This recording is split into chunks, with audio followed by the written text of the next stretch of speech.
Hey, welcome back. If you're here settling in, maybe the lights are low and the day is finally starting to loosen its grip on you. I'm really glad you showed up tonight. What I want to talk to you about is something I genuinely think about more than I probably should, because here's the thing: most of us, when we hear the words the Middle Ages, picture something dark, something small. Mud plague, superstition, people who thought the world was flat. We imagine a time that was essentially waiting for the Renaissance to come rescue it from itself. But what if I told you that picture is almost completely wrong?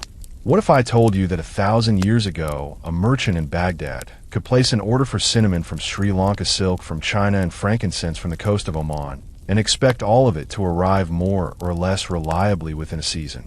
What if the medieval world was not a small, isolated place, but one of the most spectacularly connected worlds that had ever existed up to that point in human history?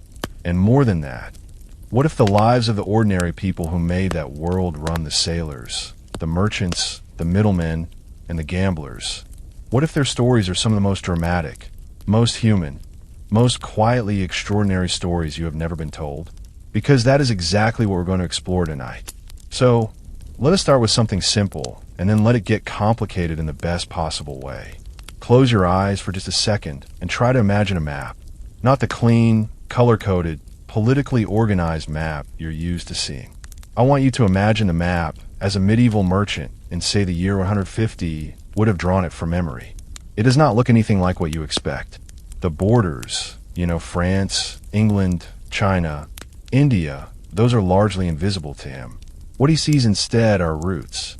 He sees rivers, coastlines, mountain passes, and deserts. He sees cities not as dots on a map, but as markets, as places where you could sell something for 3 times what you paid for it 2 months ago, if you were smart and lucky, and if the winds cooperated. The world of the medieval merchant was not organized by nation. It was organized by profit and risk. And that honestly is a framework that tells you more about human nature than almost any political history ever could. Now, here's what I find quietly astonishing about this era. And I think once you see it, you cannot unsee it. We tend to divide world history into neat chapters. Ancient civilizations, the Dark Ages, the Renaissance, the Age of Exploration. We put Columbus in the 1500s and act as though he opened up the world. But the world was already open. It had been open for centuries. There is a document, an actual surviving document from a Cairo Geniza, which is basically a storage room in an old synagogue in Egypt where discarded papers were kept.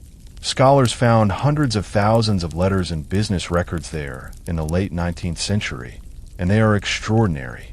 One of those letters, written by a Jewish merchant named Narai ben Nissim, sometime around the year 150, casually references business partners in Palmo, Tunis, Alexandria, and the port cities of India. In a single letter, he discusses the quality of flax shipments, complains about a business partner who let him down in Aden, and asks after his family. In one smooth, almost breezy piece of correspondence, this man was operating a Panettiere and Indian Ocean trade network from his desk in Cairo.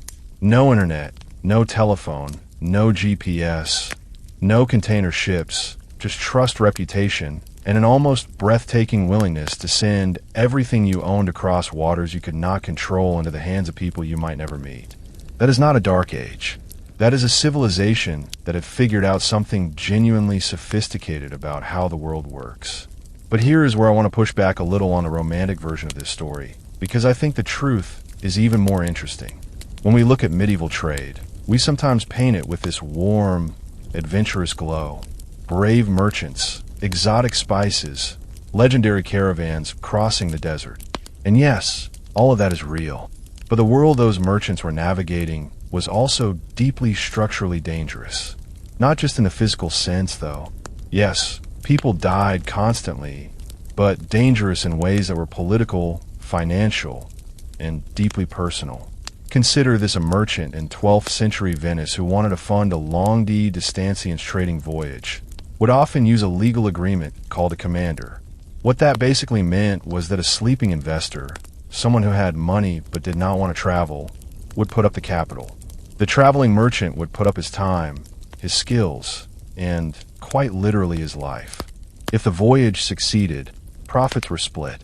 If it failed, if the ship sank, If pirates attacked, if the market collapsed at the destination, the loss was shared according to the contract. It was in almost every meaningful sense the venture capital system of the medieval world. And it was more emotionally fraught than any startup pitch you have ever seen because the stakes were not just financial. If you came home empty-handed, you did not just lose your investment. You lost your reputation. And in a world where your reputation was your credit score, your security clearance, and your professional license all rolled into one, losing, it could mean losing everything. The merchants who made it through a lifetime of long-distance trade were not just business people. They were survivors in a very literal and very psychological sense. There is something else I want you to sit with because I think it reframes everything. We talk about globalization as though it is a modern invention, as though the world only became truly connected in the 20th century with the internet and container ships and global supply chains. But medieval historians have spent decades now quietly, patiently pointing to the evidence that tells a very different story. By the year 1000, there was already a functioning world economy that stretched from the Atlantic coast of Morocco all the way to the ports of southern China. Goods, people, ideas, and diseases. Yes, we will get to diseases. We're moving along these routes with a regularity and a sophistication that should genuinely make us rethink what we believe about human progress. The famous traveler Ibn Battuta, who was born in Morocco in the early 14th century, spent roughly 29 years traveling and covered an estimated 75,000 m across Africa, the Middle East, Central Asia, India, and China. He was not exploring unknown territory. He was following established routes, staying in established rest, being hosted by established merchant communities in city after city. The infrastructure of the medieval world was real. It was extensive and it was deeply, deeply human. So what was it actually like to live inside that world? Not as a king, not as a pope or a sultan or an emperor, but as one of the ordinary, extraordinary people who kept it moving. That is the question that is going to take us through the rest of this journey. Tonight we are going to go down to the docks. We're going to smell the salt and the rot and the spices. We're going to sit inside the uncomfortable, dangerous, sometimes beautiful reality of what it meant to be a sailor, a merchant, a middleman, or a gambler in the medieval world. And I promise you, by the end of this, you're going to look at your morning coffee, your cotton shirt, and your paper money a little differently than you did before. Because none of those things appeared out of nowhere. They have a story, a long, winding human story. And it starts with the people nobody wrote about in the history books. The ones who are too busy actually moving the world to sit down and record that they had done it. So let us go find them starting right now, with the men and women who were born into a life on the water, who never really had a choice about any of it, and whose names we will never know, but whose shadows we can still trace if we look carefully enough. There's a question I have never seen asked in any history textbook, and honestly that bothers me a little. We spend so much time talking about what the medieval world traded the silk, the spices, the gold, but almost nobody stops to ask who were the actual human beings doing the trading.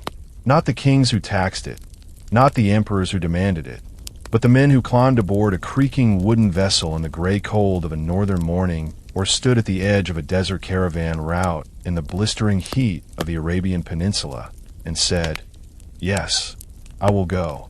I will risk everything. I will leave." Who are they really? Because here's the thing that most people get completely wrong about medieval sailors in particular. We romanticize them. We imagine them as free spirits, adventurers, salt-in-the-hair wanderers who chose the sea because they loved it. And some of them certainly did love it. But the reality for the vast majority of medieval sailors was something far less cinematic and far more complicated. Let's start there. Let's start with the uncomfortable truth. In the seafaring cultures of Northern Europe, think the Norse communities of Scandinavia, the fishing villages along the coasts of what is now England, Denmark, and Norway, the sea was not a choice for most young men. It was simply the world they were born into. If your father was a sailor, you went to sea.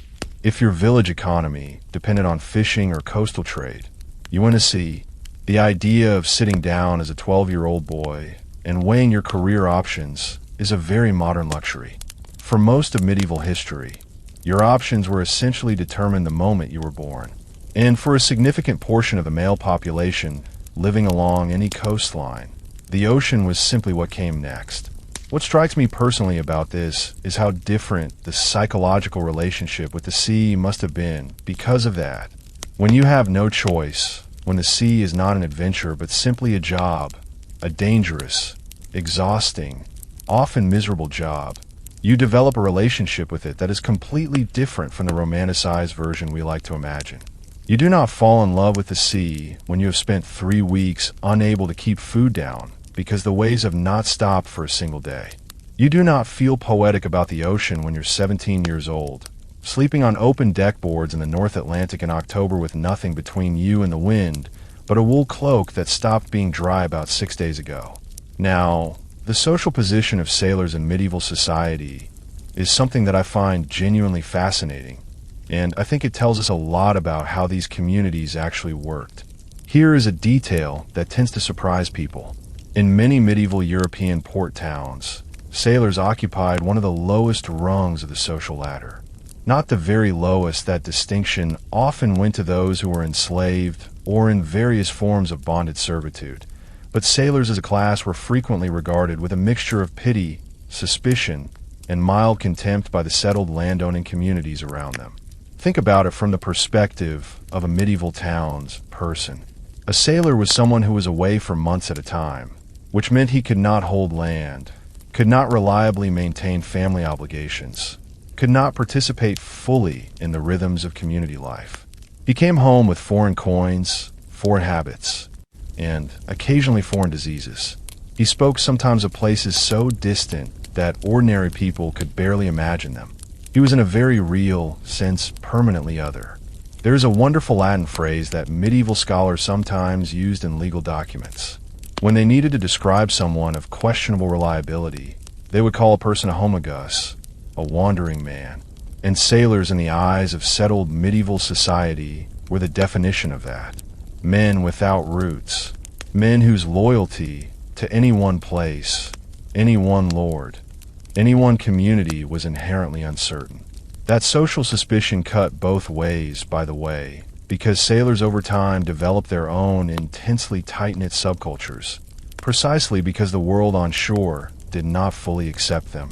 Now, let us cross from the North Atlantic and travel east, because the story of medieval sailors is not one story. It is many stories happening, simultaneously in very different parts of the world. Can you imagine for a moment what it would have been like to be a sailor in the Arab dhow trade of the Indian Ocean in, let us say, the 10th century? The Arab sailors who operated between the Persian Gulf, the coast of East Africa, and the ports of Western India were by any reasonable measure among the most technically accomplished mariners in the medieval world. And yet they achieved what they achieved without something we tend to assume is fundamental to ocean navigation. They did not rely on magnetic compasses. The magnetic compass did not reach the Arab world until sometime in the 12th or 13th century at the earliest, and even then it was adopted gradually and with some skepticism. What they used instead was the stars, the wind, the color of the water, the behavior of birds, the smell of the air, and an intimate, almost biological knowledge of the monsoon system that makes the Indian Ocean work the way it does. The monsoon, which comes from the Arabic word mausim, meaning season, was not an obstacle for these sailors. It was the engine. The whole trade system of the Indian Ocean was built around it. From roughly April through September, the winds blow consistently from the southwest, pushing ships from Arabia toward India and East Africa. Then from October through March, they reverse, blowing back from the northeast, carrying ships home again. Medieval Arab sailors understood this rhythm so deeply, so completely that they built their entire economic calendar around it. You did not go to Calicut in February if you wanted to come home by summer. You planned your departure, your trading time, your return all around a seasonal clock that had been running for thousands of years before any of them were born. That kind of knowledge passed down through generations of practical experience refined over centuries is something I think we profoundly underestimate when we talk about pre-modern peoples.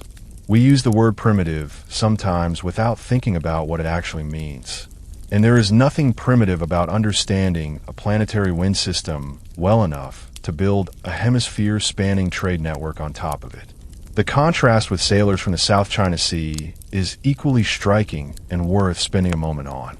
Chinese maritime culture by the 11th and 12th centuries had developed ship technology that was in many respects ahead of anything else in the world at the time.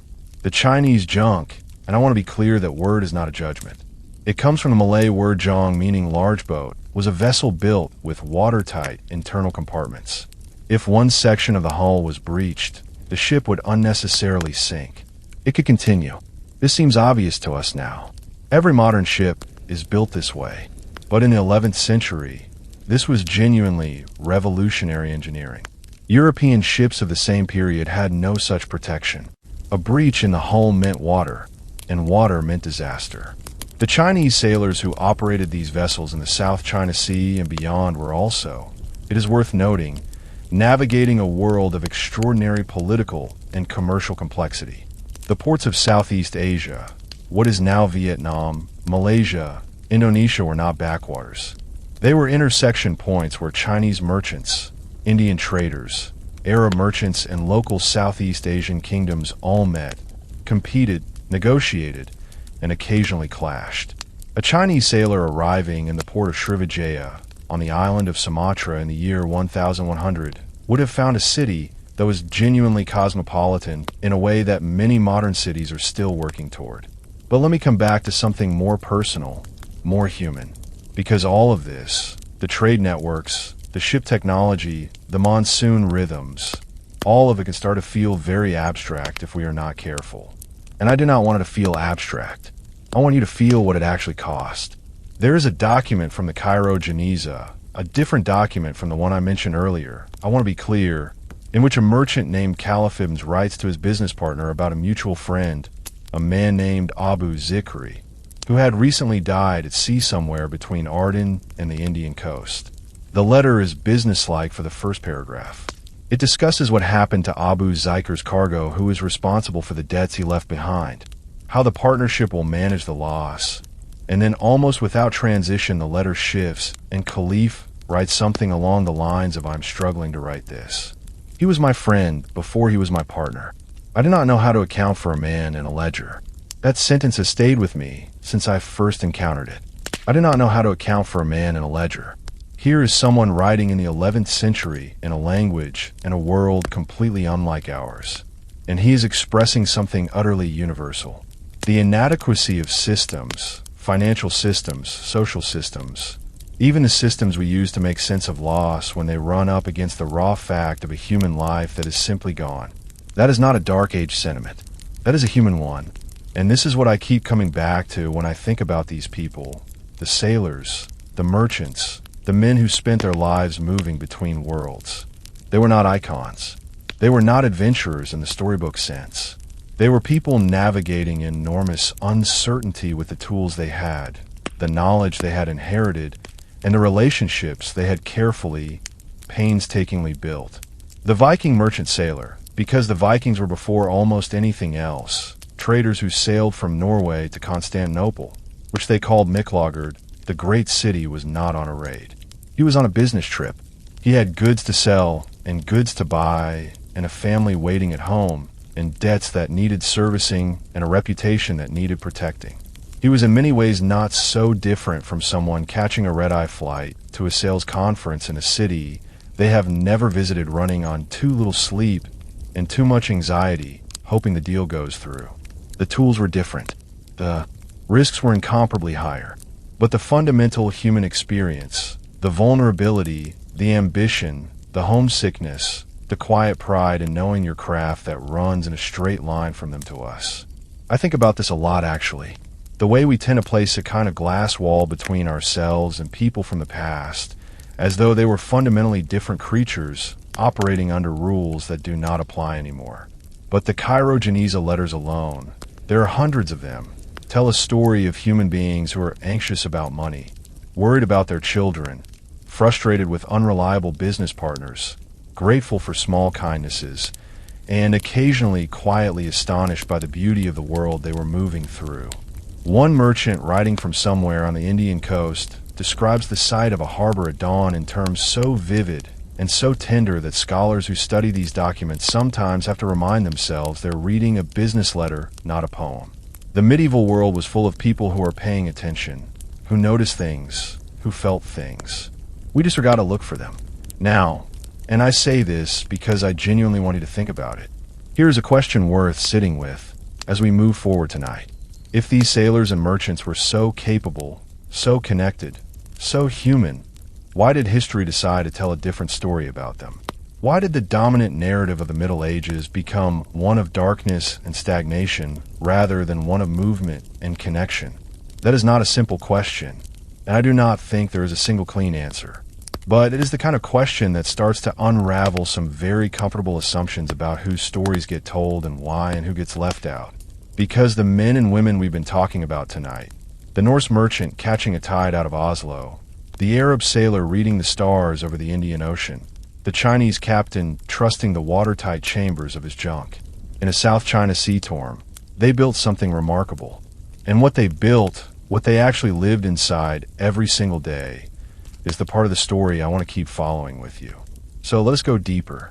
Let us climb on board. Let us find out what it actually felt like to spend your life at sea. What you ate, where you slept, what you believed in when the weather turned against you, and what kept you sane the months between one port and the next. Because the ship itself, that small, creaking, impossible universe of wood and rope and salt water, that is a world all its own, and it is waiting for us just ahead. All right, so picture this. You have just left port. The city behind you is shrinking. The noise of the market, the smell of bread baking, the sound of children in the street, all of it is fading. And what replaces it is the creak of timber, the snap of canvas, the cold spray of open water hitting your face for the first time in months. And you realize somewhere deep in your chest that for the next 60, 90, maybe 120 days, this ship is your entire world. Not a metaphor. Literally your entire world. The deck beneath your feet. The mast above your head. The men around you whose snoring you will come to know better than your own family's voices. The sky, which is the only thing that changes with any regularity. And the water, endless, indifferent, gorgeous in the way that things are gorgeous when they could also destroy you without a second thought. I want to spend some time here because I think this is the part of the medieval sailor's life that we most consistently fail to imagine correctly. We romanticize it, as I said before, or we sanitize it. But the actual daily experience of living on a medieval vessel for months at a time was something that would challenge most modern people in ways they genuinely cannot prepare for. So let us go through it honestly the way it actually was. Start with the most basic thing. Where did you sleep on most medieval merchant vessels?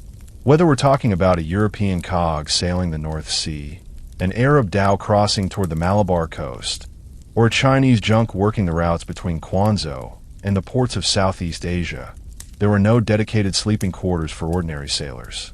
No bunks, no hammocks, which were actually a later innovation borrowed from indigenous Caribbean peoples and not widely adopted in European ships until the 16th century at the earliest. No private space of any kind. You slept where you could, on the deck if the weather allowed, under a pile of cargo if it did not, curled against a coil of rope wedge between barrels using your own body heat and the body heat of the men sleeping next to you to survive the night. On smaller vessels, especially, the concept of off-duty barely existed in any meaningful sense. You always within earshot of a problem, always within reach of a rope that might need pulling. The boundary between working and resting was for most medieval sailors essentially non-existent. And think about what that does to a person over weeks and months. The accumulated exhaustion, the way the body never quite fully recovers, the way small irritations between men in a confined space can quietly build into something dangerous.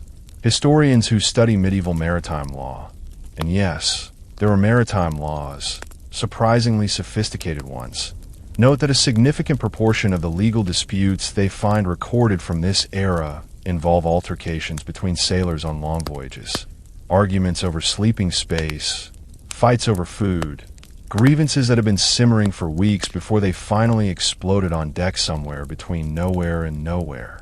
This too is part of the picture. Now, the food situation on a medieval ship, is something I find equal parts fascinating and deeply unappetizing. And I mean that with genuine affection for the people who endured it. The challenge of feeding a crew at sea for months was not simply a logistical one, though. It was certainly that. It was a nutritional one, a preservation one, and, on long enough voyages, psychological one, because the relationship between morale and food is something that military and maritime commanders throughout history have understood very well. On European vessels of the high medieval period, the standard sailor's diet was built around things that did not spoil quickly. Dried or salted fish hardtack, which is essentially flour and water baked until it becomes a cracker that could survive a nuclear event. Dried legumes. And if you were lucky, some preserved meat. Fresh water was stored in barrels and rationed carefully, because once it went bad, which it did with depressing regularity, you had a serious problem. There is a practical detail here that I think speaks volumes on many medieval vessels.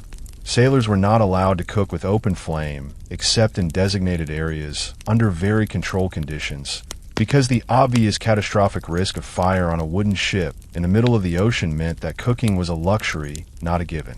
Cold food was the default. Hot food was an occasion. And then there was the question of what happened as the voyage extended. By week 6 or 7 of a long crossing, the hardtack would typically be infested with weevils. The preserved fish would be borderline. The water would be increasingly brackish and strange tasting, and the sailors would eat it anyway, because the alternative was not eating. And not eating on a ship where you are physically working hard every single day is not an option.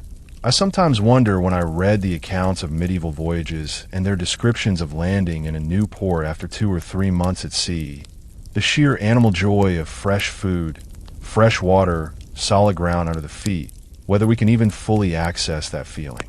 We who have never been without those things for longer than maybe a very bad camping trip. Let us talk about something that does not get enough attention in the popular telling of maritime history, superstition, belief, and the spiritual life of sailors. Because here is the thing. When you live at the mercy of forces, you cannot control weather currents, disease. You develop a very particular relationship with the unseen world. Not necessarily in a naive way, in a deeply pragmatic one. Medieval sailors across virtually every culture maintained elaborate systems of belief and ritual that were specifically designed to manage the anxiety of living in constant proximity to unpredictability. Arab sailors of the Indian Ocean trade were predominantly Muslim, and prayer was a genuine daily anchor in their lives at sea. The 5 daily prayers did not stop because you were 3 weeks from the nearest port. If anything, historians note that the discipline of regular prayer may have served a secondary function on long voyages as a structuring rhythm, a way of dividing the day into segments of marking time, of maintaining a sense of order in an environment that was inherently disorderly. In Northern European seafaring traditions, the older folk beliefs ran deep and stubbornly alongside official Christianity. For centuries, sailors had intricate systems for what you could and could not say before a voyage. Certain words were unlucky. Certain animals were omens. In some Scandinavian traditions, it was considered deeply unwise to speak of specific things, rabbits, for instance, or certain kinds of clergy in the hours before setting sail. The logic from the inside was entirely coherent. You were about to enter a domain where normal rules did not fully apply. You wanted every advantage. You wanted the universe, or whatever lived inside on your side. I find something genuinely moving about this, honestly. Not in a patronizing way, not how charming that they believe such things, but in the sense that these rituals were a form of emotional technology, a way of converting raw fear into manageable action. You cannot control the weather, but you can perform the ritual correctly, and in doing so, you have done everything within your power. The rest is up to something larger than you. That is not so different from what a lot of people do today in different vocabularies. There is another dimension of life at sea that I want to address directly, because I think it gets either ignored or sensationalized, and neither does justice to the reality. Life on a medieval ship, especially a longue distance trading vessel, was a hierarchical world with very clear power structures, and those structures could be genuinely brutal. The captain, or whatever equivalent title existed in different maritime cultures, held extraordinary authority at sea, away from any court of law, any lord's jurisdiction, any family who might intervene on your behalf. The captain's word was the closest thing to law that existed. Punishments for insubordination, theft, or dereliction of duty on medieval ships were swift and often severe. We have records from various maritime legal codes. The laws of Oleron, which governed much of the northern European merchant trade from the 12th century onward, are among the most detailed that describe punishments ranging from fines to physical punishment to, in extreme cases, being put off the ship entirely. Being abandoned on a coastline somewhere between your home port and your destination was not a common fate, but its existence as a legal possibility tells you something about the absolute authority that captains held. And yet, and this is the part that I think is easy to miss, that same authority came with enormous responsibility. A captain who ran his crew too hard, who was perceived as arbitrary or cruel, who made decisions that put the ship at unnecessary risk, did not simply face mutiny in the dramatic Hollywood sense. He faced something quieter and in many ways more damaging, the evaporation of his reputation in the tight-knit world of the ports. Medieval maritime communities were small, word traveled. A captain who had treated his men badly would find the next time he needed to hire a crew that the best sailors had already committed themselves elsewhere. The market for skilled maritime labor was competitive enough that sailors had more leverage than the power imbalance on board might suggest. Now I want to ask you something directly. Have you ever had a job or a relationship or a situation where you were essentially trapped in a small space, with the same group of people under pressure for an extended period of time? Maybe a long road trip, maybe a difficult work project, maybe just a family holiday that went on about 3 days too long. Think about what that does to group dynamics. Think about the way small things become large things. The way a particular laugh can go from charming to unbearable in about a week. The way you start to know someone's habit so well that you can predict exactly what they're going to do 3 seconds before they do it. Now multiply that by 90 days on a wooden ship in the middle of the ocean with no way out. The social skills required to survive a long medieval voyage were not physical ones. They were emotional ones. The ability to let things go. The ability to read the temperature of a group and know when to speak and when to stay quiet. The ability to maintain some private interior space for yourself even when you have zero physical privacy. The sailors who made multiple long voyages over a lifetime were not just physically tough. They were emotionally resilient in a way that was specifically forged by this experience. And that resilience, I would argue, made them genuinely different people from those who stayed on land, more adaptable, more observant, more comfortable with uncertainty. There is a reason that returning sailors were often regarded, even in communities that looked down on them socially, as people worth listening to. They had been somewhere. They had seen how things worked in places that most people would never visit. They carried knowledge that could not be gotten any other way. And that knowledge, the accumulated embodied practical wisdom of a life spent moving between worlds, was not written down in most cases. It was passed from experienced sailors to younger ones through demonstration and repetition and the occasional sharp correction when someone nearly got the rigging wrong in a storm. This is the oral tradition of the sea, and it was arguably just as important as any text ever written about navigation or trade, because a map can tell you where a coastline is, but it cannot tell you what the water does in that particular bay when the wind shifts after sunset. It cannot tell you which port master can be trusted and which one has a history of finding creative ways to tax foreign merchants out of half their cargo.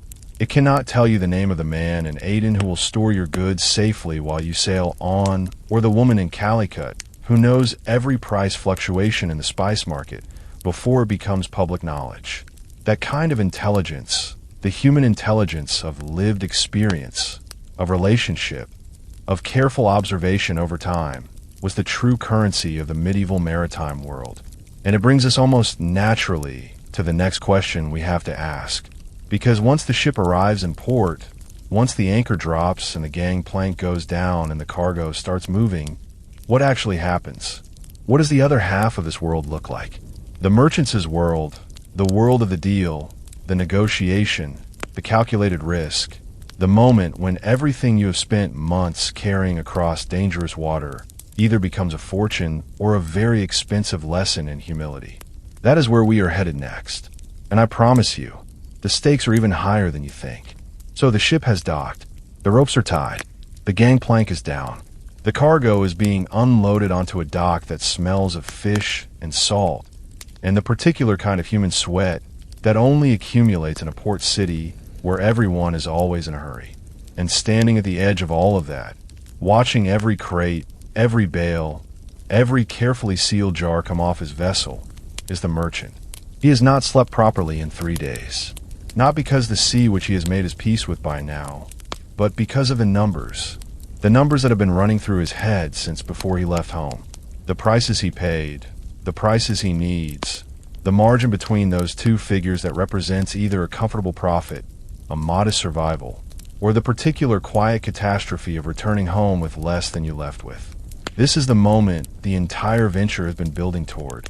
And the thing I want you to understand, really understand, not just intellectually, but in your gut, is how much was riding on it. Because medieval merchants were not playing with house money. They were not hedged. They were not diversified in the way a modern financial advisor would recognize. In many cases, everything they owned, everything their family owned, every relationship they had carefully cultivated over years of business, all of it was connected in one way or another to what happened in the next few days in this port. That is a level of financial exposure that I genuinely think most of us cannot fully imagine. And it shaped everything about how these people thought, planned, prayed, and occasionally panicked. Let's start with a number, because numbers have a way of making things real. In the 13th century, a successful Venetian merchant named Romano Morano made a series of long-distanciance trading voyages to Constantinople and the ports of the eastern Mediterranean. His surviving account records, and yes, these documents actually exist. They're in archives in Venice, carefully preserved, show that on a single voyage he might invest the equivalent of several years of a skilled craftsman's wages into a cargo of goods. The potential return, if everything went well, could be double or triple that investment. The potential loss, if it did not, was total. No insurance in the modern sense existed. There were early forms of maritime insurance beginning to develop in Italian port cities. By the 13th and 14th centuries, Genoa has some of the earliest documented insurance contracts anywhere in the world, dating to around 1347. But for most of the medieval period, and for merchants operating outside the most sophisticated Italian commercial cities, you simply absorbed your losses personally. This is why the commoner contract, which I want to come back to now, but from a different angle than before, was not just a financial instrument. It was a psychological one. The structure was elegant in its way. An investor who had capital but did not want to travel provided the funding. A merchant who had skill and ambition but not enough capital provided the labor and took on the physical risk of the voyage. Profits, if the voyage succeeded, were split typically with the traveling merchant receiving a quarter and the investor receiving 3/4, though this varied considerably by time, place, and negotiation. What I find most interesting about this arrangement is not the financial mechanics. It is what it reveals about how medieval people thought about risk.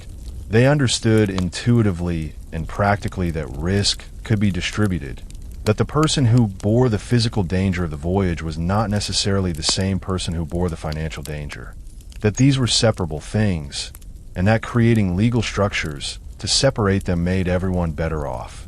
That insight, which sounds obvious when you say it out loud, is actually one of the foundational ideas of modern capitalism, and it was being worked out in practice by merchants in Venice and Genoa and Amalfi somewhere around the year 1000. But here is where the story gets genuinely complicated, and where I think the popular understanding of medieval merchants tends to go wrong. We sometimes imagine the medieval merchant as a lone wolf, a rugged individualist striking out into the unknown with his goods and his wits. And while there is a kernel of truth in that image, individual courage and individual judgment absolutely mattered. The reality is that successful long-distanciance trade in the medieval world was fundamentally a collective enterprise. It ran on networks, on trust, on the slow, painstaking construction of relationships that could span decades and cross thousands of miles. Let me give you a specific example that I think illustrates this beautifully. The Jewish merchant communities of the medieval Mediterranean, particularly those operating in the 11th and 12th centuries across Egypt, Tunisia, Sicily, and the trading ports of the Indian Ocean route, developed what historians now call a coalition, not a formal organization with bylaws and membership cards, something more subtle and more powerful than that. It was a reputation network, a web of interconnected relationships in which every merchant's behavior was over time observable by everyone else in the network. If you cheated a partner in Palmo, word reached Cairo.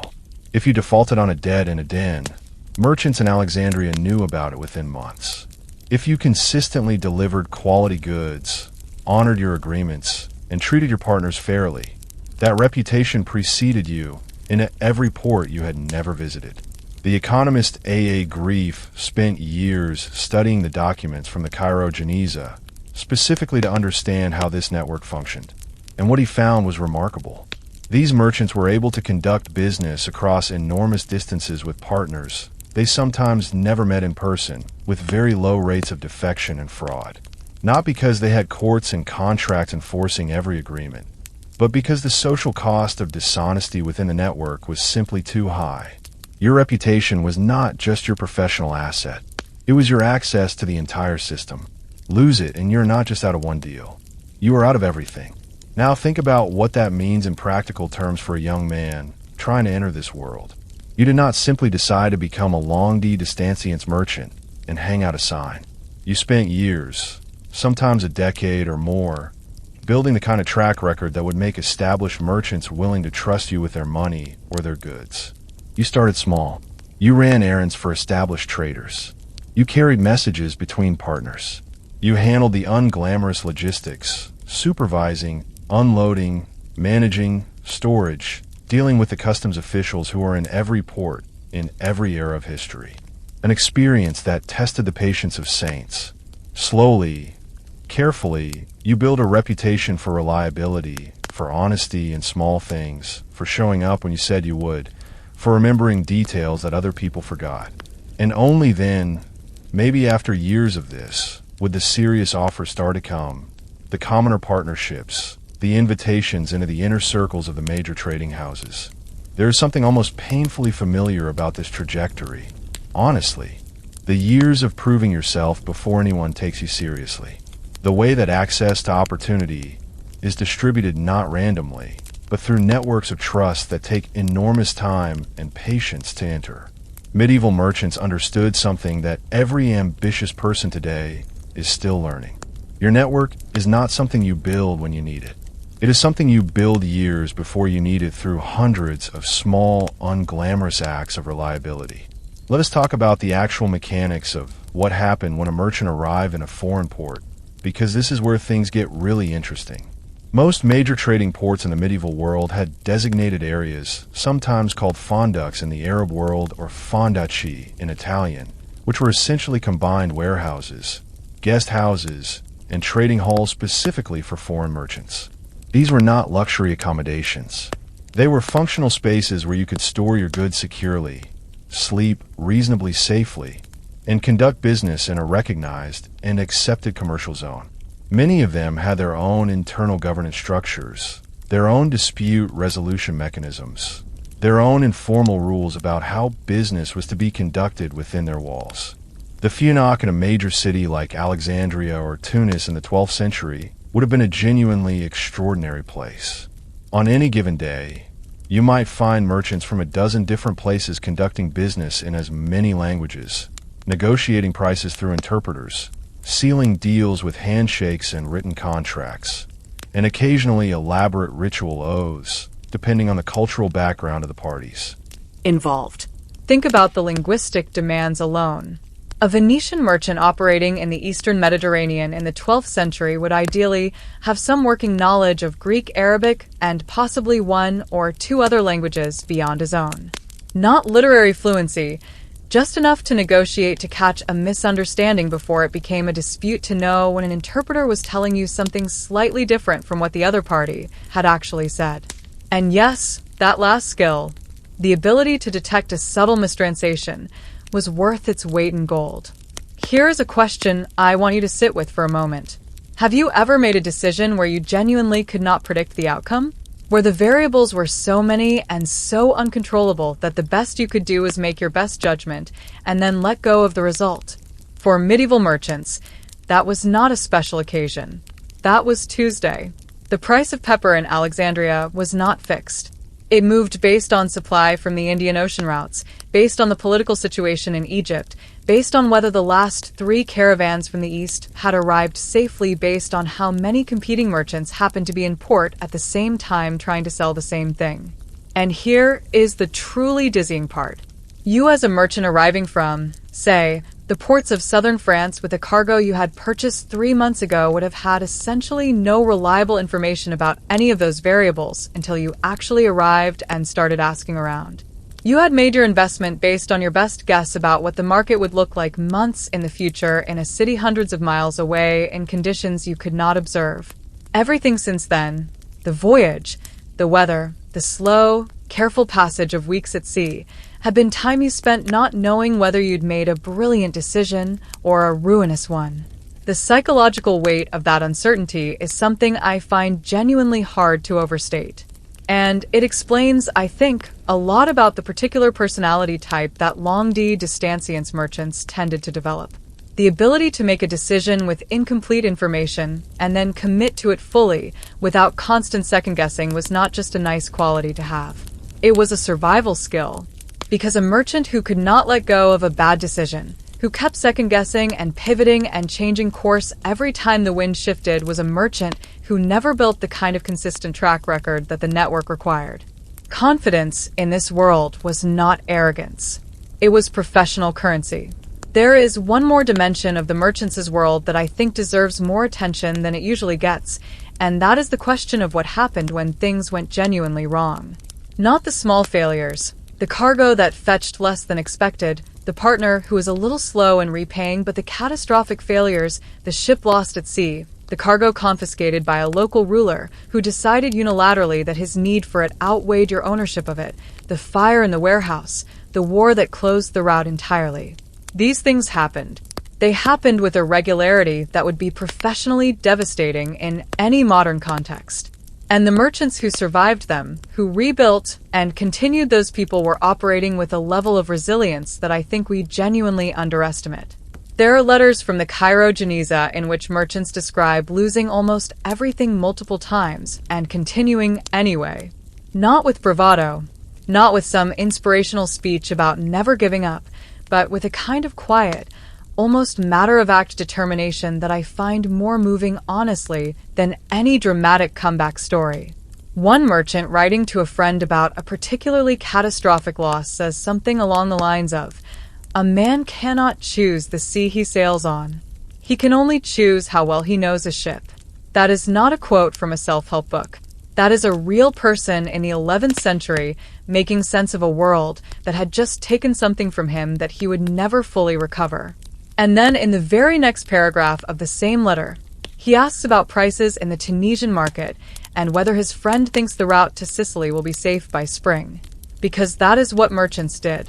They grieved what they lost, and then they planned the next voyage. That spirit, pragmatic, resilient, forward-looking, built on relationships and reputation, and the willingness to bet on an uncertain future, is the engine that powered medieval trade. And it did not operate in a vacuum. It operated in a world of specific places, cities, ports, markets.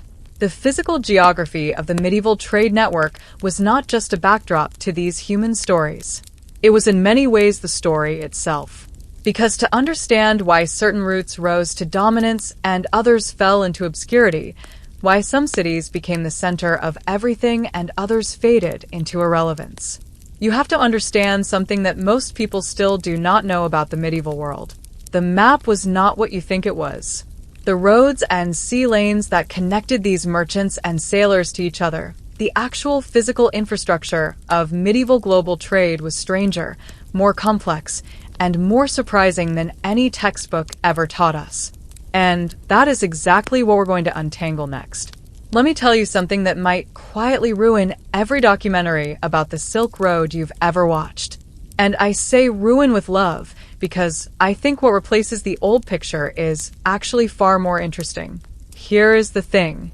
The term Silk Road was not invented by a medieval merchant. It was not coined by a Chinese emperor or an Arab geographer or a Central Asian caravan master who'd spent his life crossing the steppes. The phrase was invented in 1877 by a German geographer named Ferdinand von Riedhofen, who used it in an academic paper to describe ancient trade routes between China and Central Asia. One man, 1877. A phrase that has since colonized our entire understanding of 1,000 years of history. And here is the problem with that phrase. The word. Road implies a single path, a continuous route with a beginning and an end. Something you could get on in Chang'an in what is now central China and ride all the way to Constantinople without ever stepping off. But that is not what existed. That is not even close to what existed. What actually existed was something far messier, far more human, and in my view, far more fascinating than any single road could ever be. Imagine instead of a road, a web, not a neat symmetrical spiderweb, but the kind of web that gets built in a corner that has been undisturbed for a long time. Asymmetrical layered with some threads much thicker and more traveled than others, and with gaps and breaks that force you to find alternative paths. The trade network that connected China to the Mediterranean world in the medieval period was not one route. It was hundreds of overlapping routes shifting constantly in response to political conditions.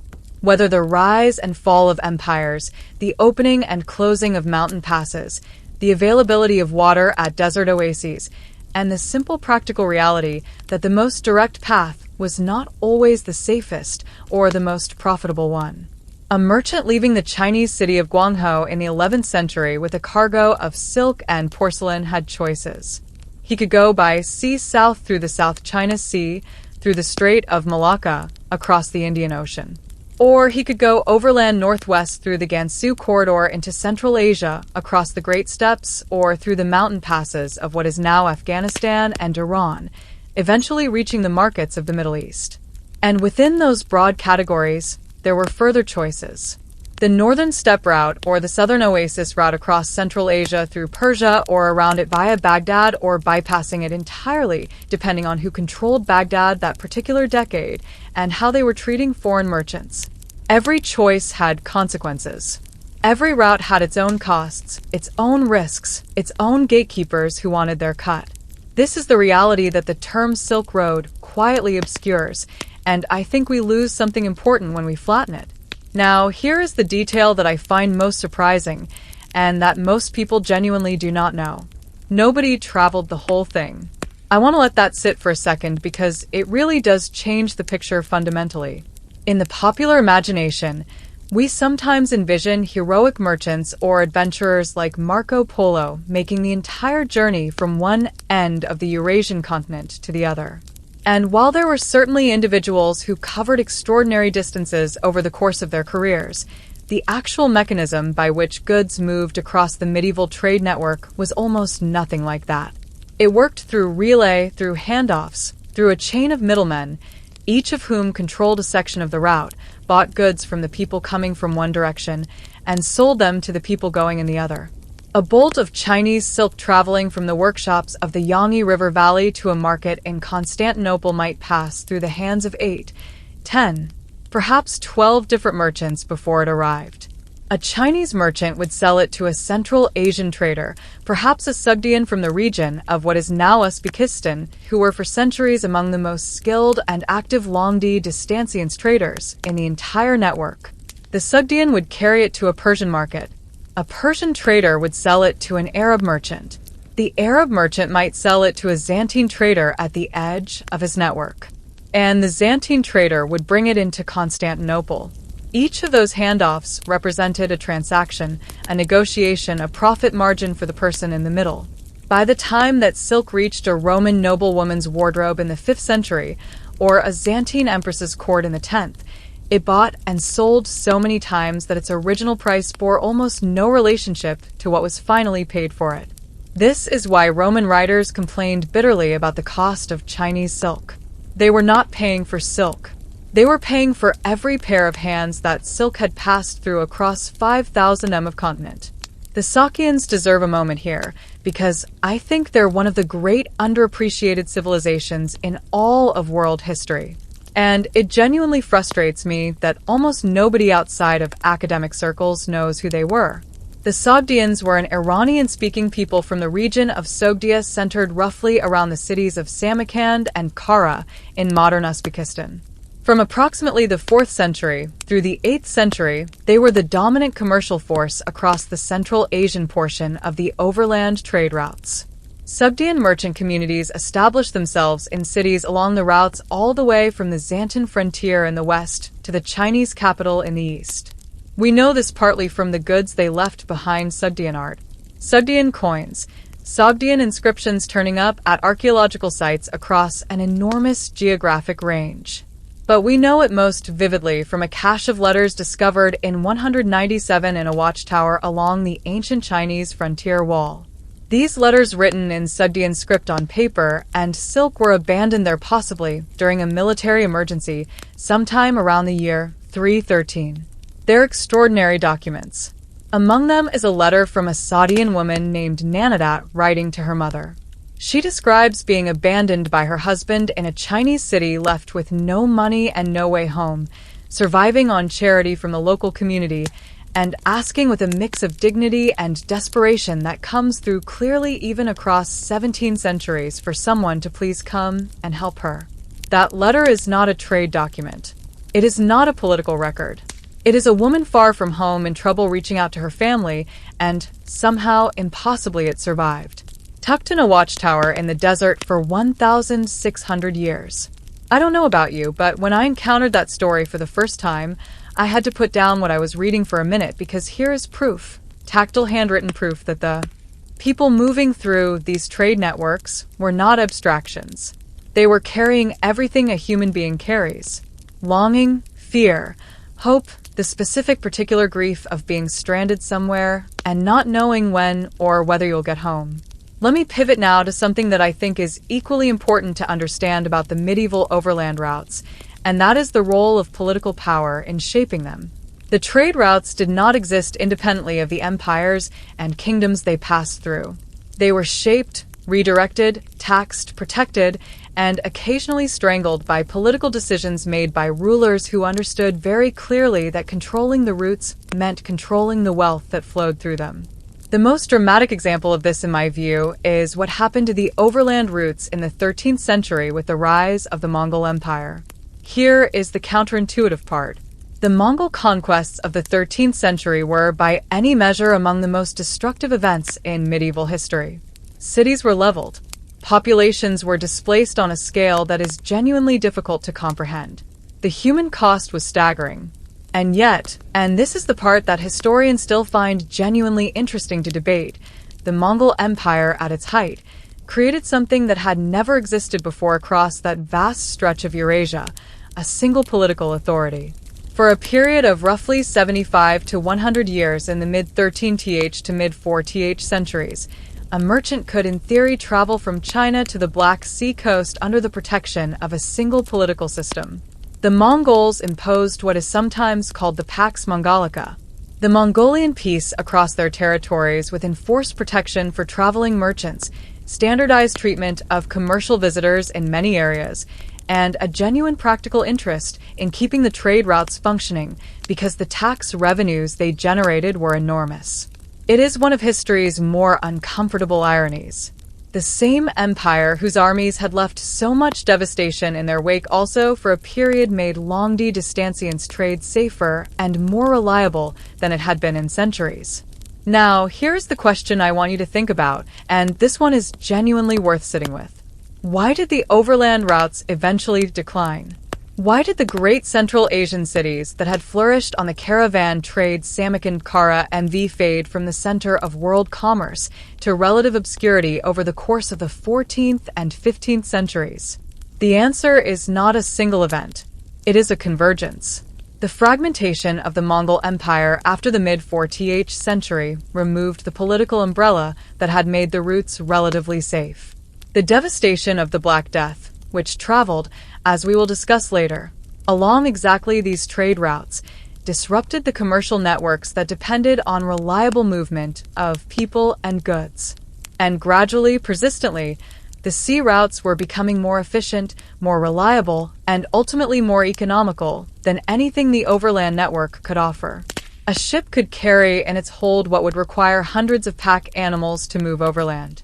It could do it faster with a smaller crew relative to the cargo, and without the constant toll and tax obligations that accumulated at every oasis, every mountain pass, every political border along the land routes. The sea was not just an alternative. It was ultimately a better system. And the world slowly, messily, not all at once, reorganized itself around that reality. But here is what I think gets lost in that transition narrative, and what I want to leave you with before we move on. The overland routes were not just commercial arteries. They were cultural ones. The things that traveled along them were not only silk and spices and precious metals. Ideas traveled. Religions traveled. Mathematical concepts. Astronomical knowledge. Agricultural techniques. Artistic styles. Musical instruments. Games. All of it moved along these routes in the bags and minds of the merchants and travelers and pilgrims and diplomats who used them.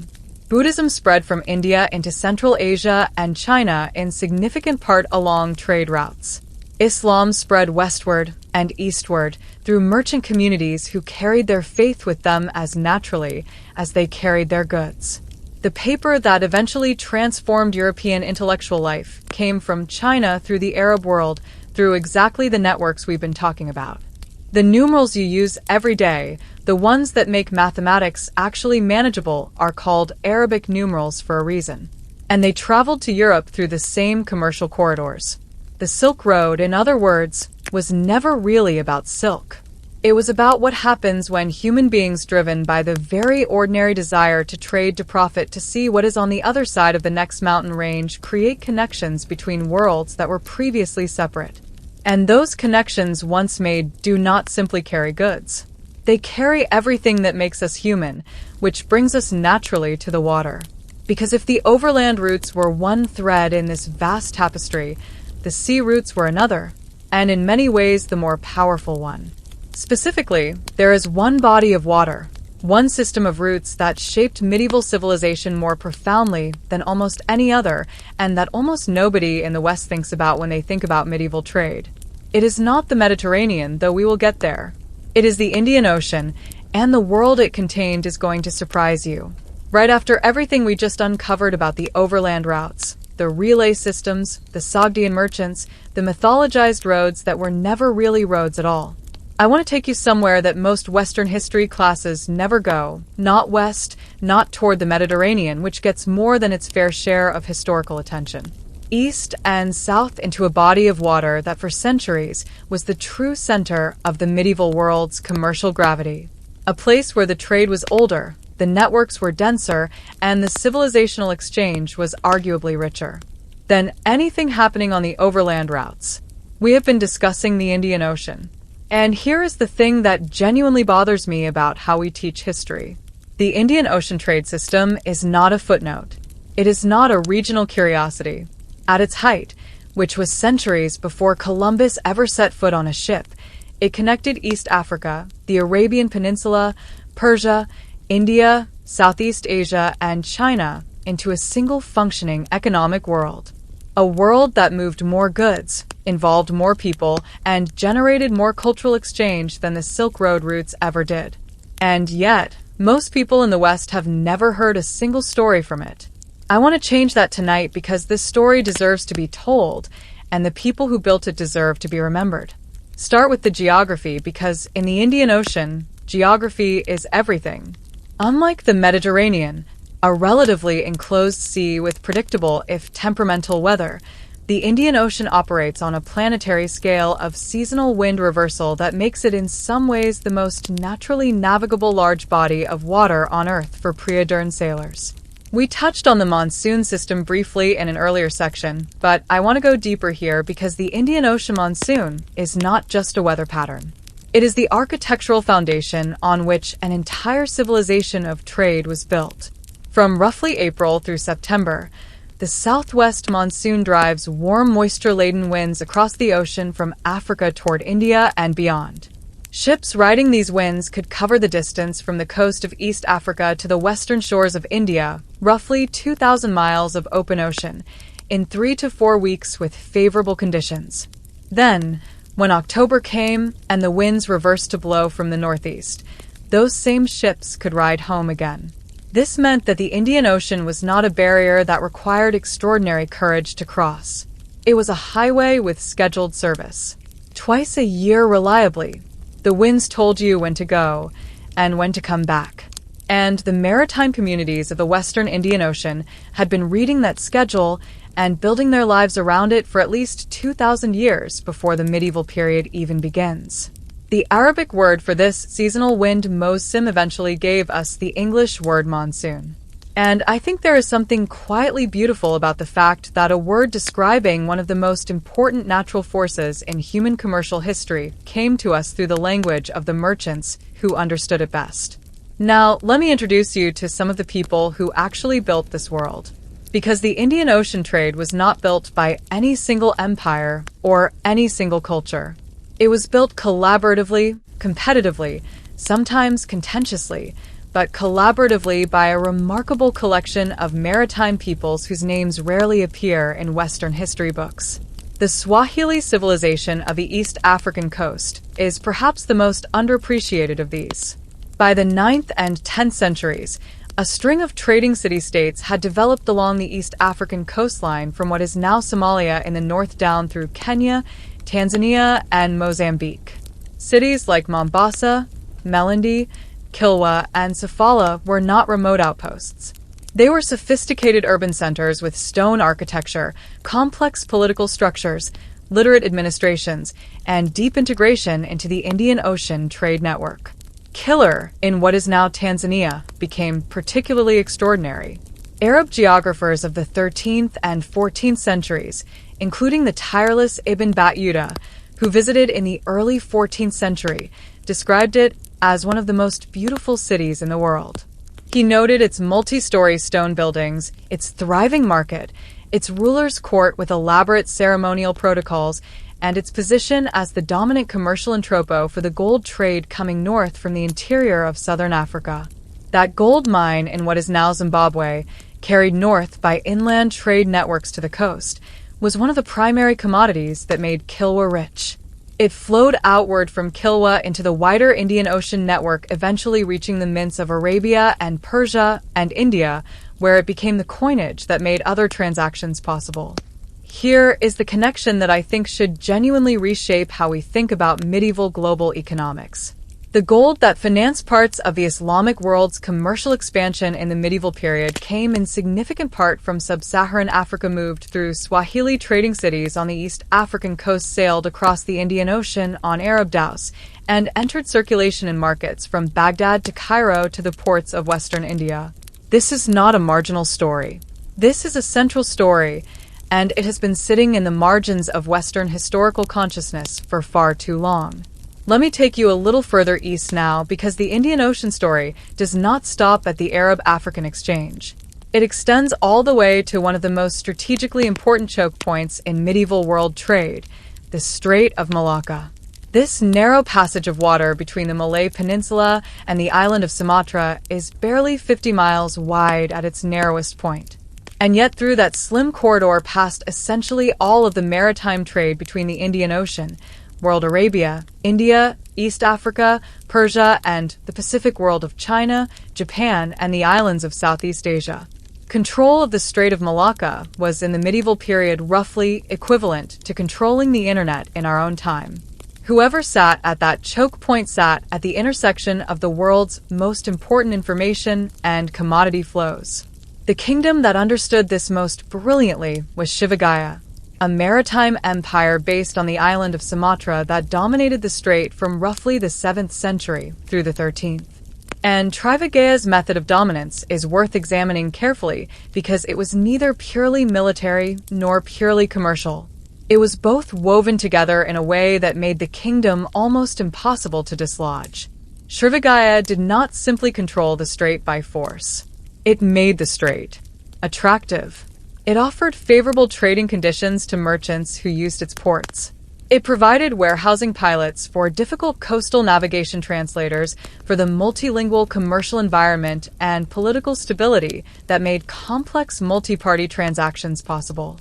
It became in essence the platform, and like the best platforms in any era, it made itself indispensable by being genuinely useful rather than merely coercive. Chinese merchants sailing south needed Srivijayan port services. Indian merchants heading east needed them. Arab traders working the entire circuit needed them.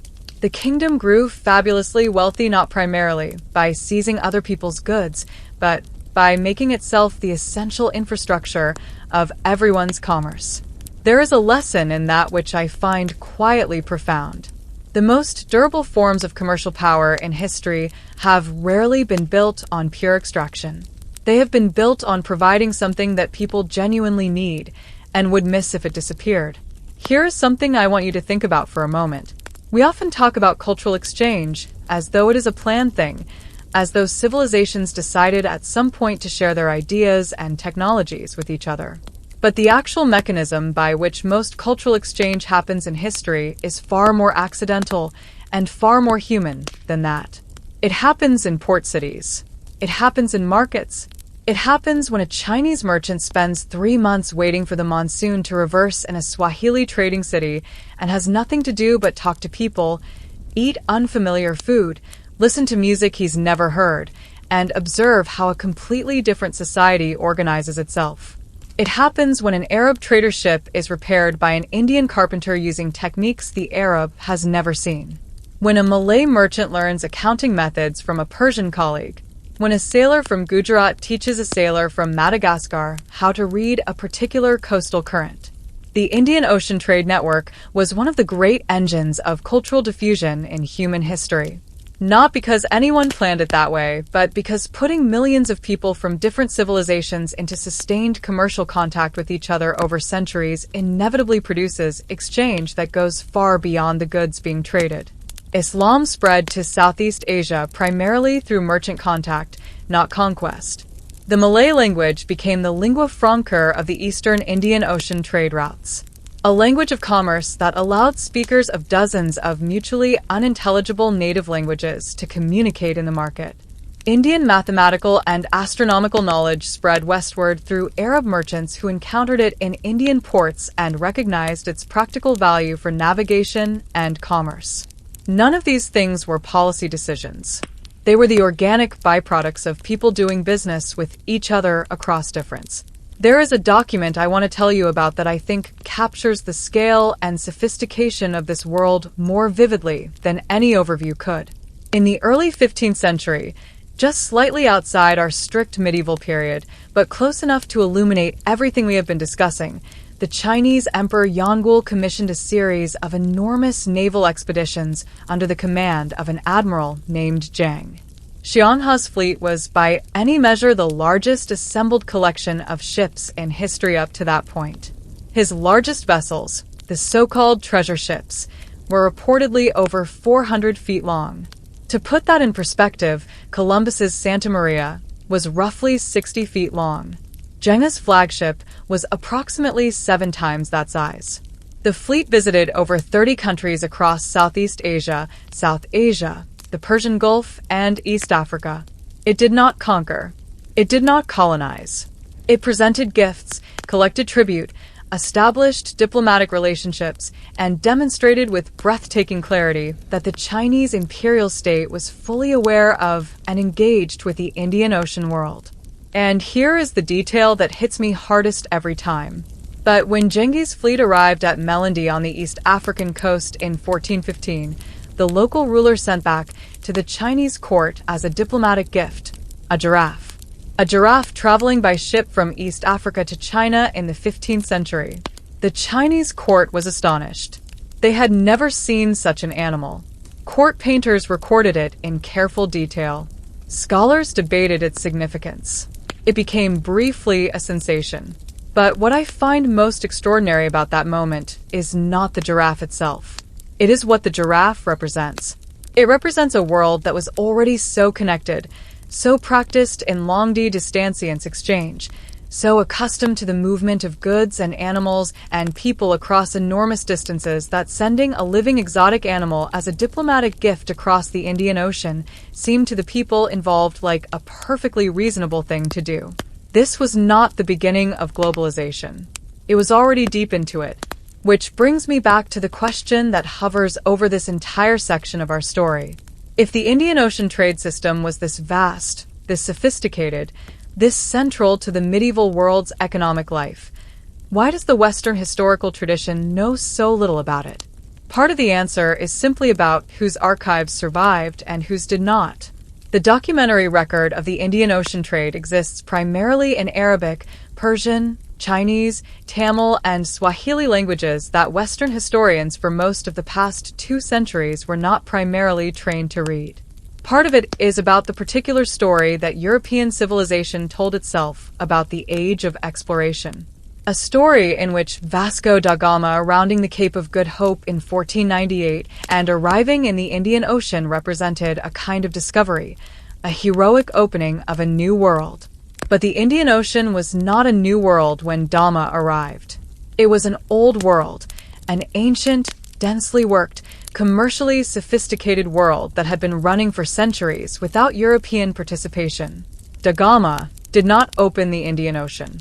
He arrived, uninvited and initially unwelcome, into a commercial ecosystem that had no particular need of him and that would over the following century be profoundly disrupted by the force his arrival represented. The story of what happened to the Indian Ocean trade network after European arrival, and specifically the Portuguese arrival with their cannon and their determination to control the spice routes by force, is one of the most important and most painful stories in all of world history. But that story belongs to a different video. What I want you to carry forward from this one is the image of that world before the disruption. The dhows and the junks and the Swahili stone cities, the monsoon rhythms and the Malaccan markets, the giraffe sailing from East Africa to China because the world was already that connected, and the extraordinary, specific, irreplaceable commodities that move through all of it, the things that gave the whole system its economic logic and its human desire. Because those commodities, what they were, why they mattered, and what their value reveals about human nature, that is the story waiting just ahead. Alright, I want to start with something that sounds almost absurd when you say it out loud. At various points in medieval history, a sack of black pepper was considered a reasonable substitute for cash. Not as a quirky barter arrangement between 2 people who happened to have what the other wanted as an accepted documented form of payment for rents, taxes, dowies, and ransoms. Attila the Hun, during his negotiations over the ransom of Rome in the year 408, reportedly demanded, among other things, 3,000 pounds of pepper as part of the tribute. 3,000 pounds of pepper. When I first read that, I honestly thought it was a mistake, a misprint maybe. But no, pepper was that valuable. Pepper was that desirable. And the fact that a conqueror at the height of his power would include it in the same list as gold and silver tells you everything you need to know about how the medieval world valued certain commodities. But here is the deeper question, the one I think is actually worth asking. Why? Why would a spice, something we pour casually out of a plastic shaker at a diner without a second thought, command that kind of value? Why would entire civilizations organize their economies, their foreign policies, their maritime empires around the pursuit of things we now find in the back of a kitchen cabinet? The answer, when you actually dig into it, is one of the most interesting stories in all of human history. Let us start with pepper since we're already there. Black pepper piper nigram if you want. The formal name grows primarily in the tropical forests of the Malabar coast of southwestern India. That is where it comes from. That is where it has always come from for the purposes of the story. And in the medieval world, that geographical fact was the source of enormous economic and political power for anyone who could control the route between that coastline and the rest of the world. The reason pepper was so valuable was not primarily about flavor, though medieval Europeans did love strong flavors in their food. It was about preservation before refrigeration. And I want you to really sit with this because we genuinely cannot feel how different life was without it. Keeping meat edible for more than a day or two was one of the most persistent practical problems of human existence.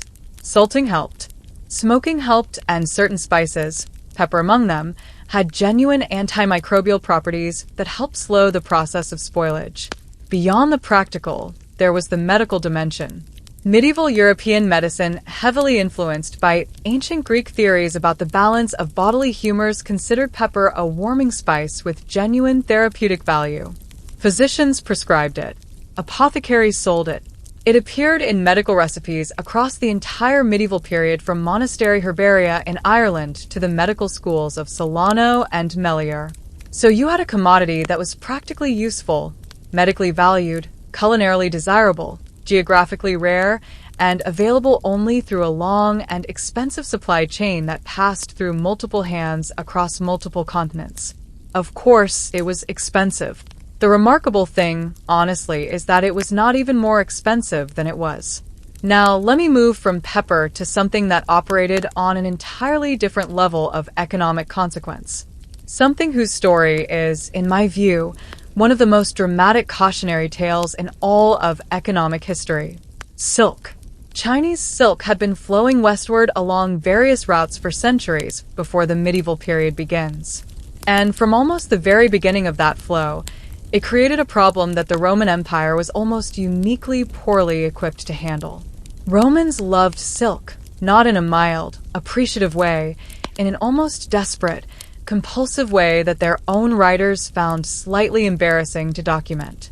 The Roman author Pliny the Elder, writing in the 1st century, complained that Rome was hemorrhaging gold to the east to pay for luxury imports, silk, spices, gems, and that this represented a fundamental threat to Roman economic stability. His estimate was that Rome was spending the equivalent of 100 million sesterces per year on Eastern luxury goods. Whether that number is precisely accurate is less important than what it represents. A significant persistent outflow of precious metal from one of the most powerful economies in the ancient world in exchange for things that Pliny at least considered frivolous. What strikes me about this is how modern it sounds. A powerful economy running a massive trade deficit with Eastern manufacturing centers spending more than it earns watching its hard currency flow out the door. The specific details are different. The basic dynamic is not. The Roman attempts to solve this problem were in retrospect a fascinating combination of the practical and the absurd. At various points, Roman emperors tried some to laws restricting who could wear silk and how much. The Emperor Aurelian in the 3rd century reportedly refused to give his wife a silk robe on the grounds that silk was simply too expensive, even for an empress. That story may be apocryphal, but the fact that it was told and repeated and preserved tells you something about the anxiety that silk provoked in Roman thinking about economics and self-discipline. The eventual solution, or partial solution, to Rome's silk problem is one of the great industrial espionage stories in history, and I genuinely think it deserves more attention than it gets. By the 6th century, the Byzantine Empire, the eastern continuation of Rome centered in Constantinople, was still entirely dependent on purchasing silk from Persian middlemen who purchased it from Chinese sources and marked it up considerably at every step. The Byzantine and the Persians were also at various points actively at war with each other, which made the whole arrangement politically uncomfortable in ways that are almost comical. When you describe them, we are currently fighting you, but we still need to buy your silk. So, could we perhaps arrange a ceasefire specifically for commercial purposes? Then, sometime around the year 550, according to the historian Procopius, 2 monks, some accounts say they were from India, others suggest Persia. The details are genuinely unclear, arrived at the court of the Byzantine Emperor Justinian I, with something hidden inside their hollow walking staffs. Silkworm eggs. They had smuggled the eggs out of China, concealed in the bamboo staves they carried at enormous personal risk. Because China's silk monopoly depended entirely on nobody else having access to the actual technology of silk production, the silkworms, their specific food source of mulberry leaves, and the painstaking process of unwinding the cocoons. The penalty for attempting to export this technology was, by some accounts, death. And yet these 2 monks did it. And when they arrived in Constantinople with their smuggled cargo, They changed the economic geography of the medieval world. Byzantine silk production grew over the following centuries into a major industry. The Byzantines protected their own silk technology, jealously restricting who could produce it and what grades could be sold to foreigners. Certain colors of Byzantine silk, particularly the deep purple produced with specific dyes, were reserved exclusively for the imperial family and could not be sold abroad at any price. Imperial purple silk available only to the emperor, not for sale, not for any amount of money in the world.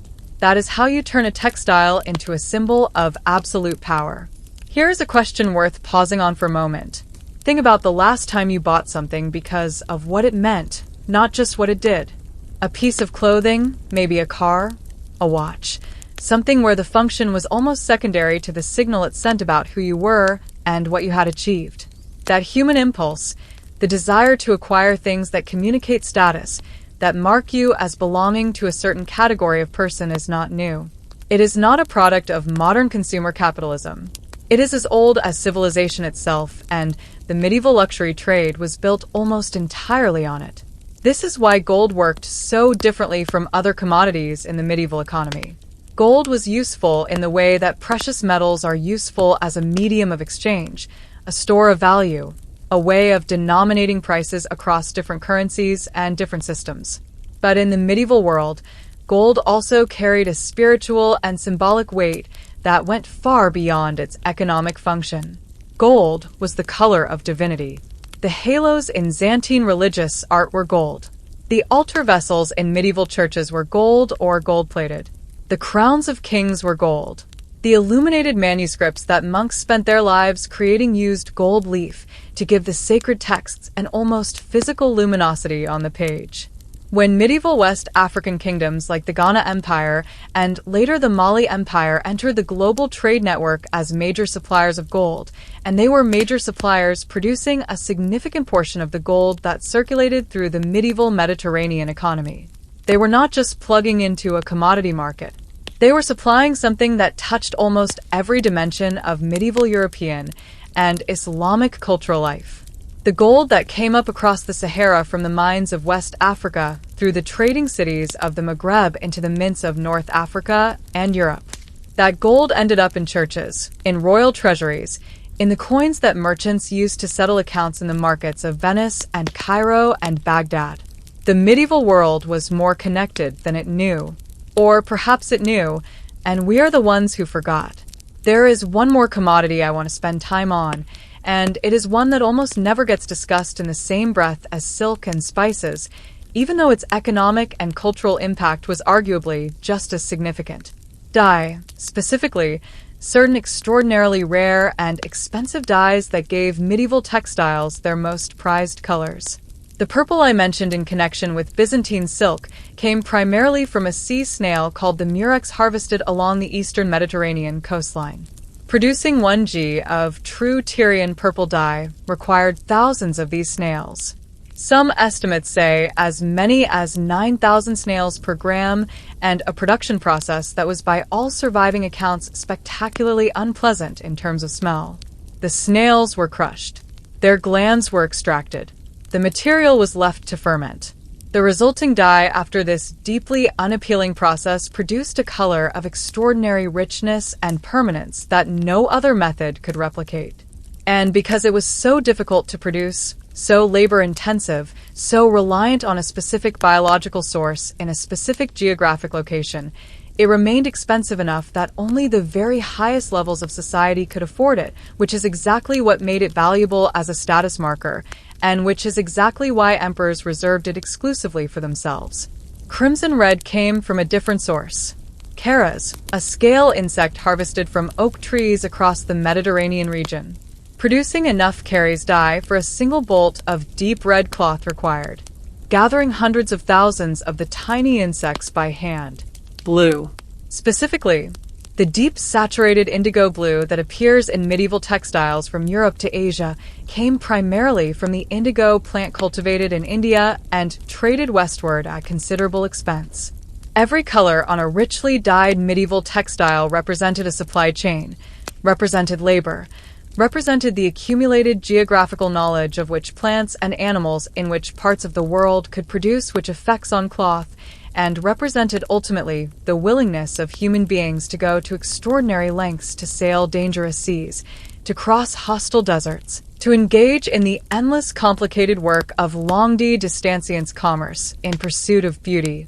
That last point is the one I keep coming back to because it is easy to frame the medieval commodity trade in purely economic terms: supply, demand, profit, loss. And those things are real and important. But underneath all of it, I think there is something more fundamentally human going on. The desire to possess something rare. The desire to be surrounded by beauty that signals meaning. The desire to wear or display or consume things that connect you to a larger world. A world you may never visit, whose people you may never meet, but whose creativity and skill have somehow made their way to your doorstep. Medieval people were not simply rational economic actors maximizing utility. They were human beings with appetites and desires and dreams that expressed themselves among other ways through the things they wanted to own. And those things, the pepper and the silk and the indigo and the gold, they did not appear out of nowhere. They were carried by specific people on specific ships and caravan routes through specific cities that were themselves extraordinary worlds. Which brings us at last to the cities themselves. Because the ports and market cities of the medieval world were not just waypoints on a trade route. They were in many ways the most alive and complicated and surprising places on Earth at the time. And the story of what happened inside them, the collisions and collaborations and spectacular contradictions of the great medieval port cities, is a story worth telling slowly and with real attention. So, let us go there next. Some places in history carry a kind of gravity that is hard to explain rationally. You read about them, and something shifts. Not just intellectual interest, something deeper. The feeling that if you could somehow step inside that particular street in that particular city on that particular morning 1,000 years ago, you would understand something about the world that you cannot quite access from where you are sitting now. For me, the great medieval port cities do that every single time.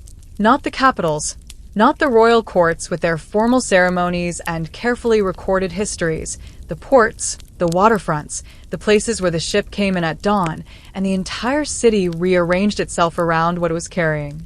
These were the places where the medieval world was most fully itself, most complex, most alive, most honest about what it actually was, which was not a collection of separate civilizations politely ignoring each other. It was a tangled, argumentative, creative, occasionally violent collision of human beings from every corner of the known world. All of them trying to do business, and in the process of doing business, changing each other in ways that none of them fully intended or understood.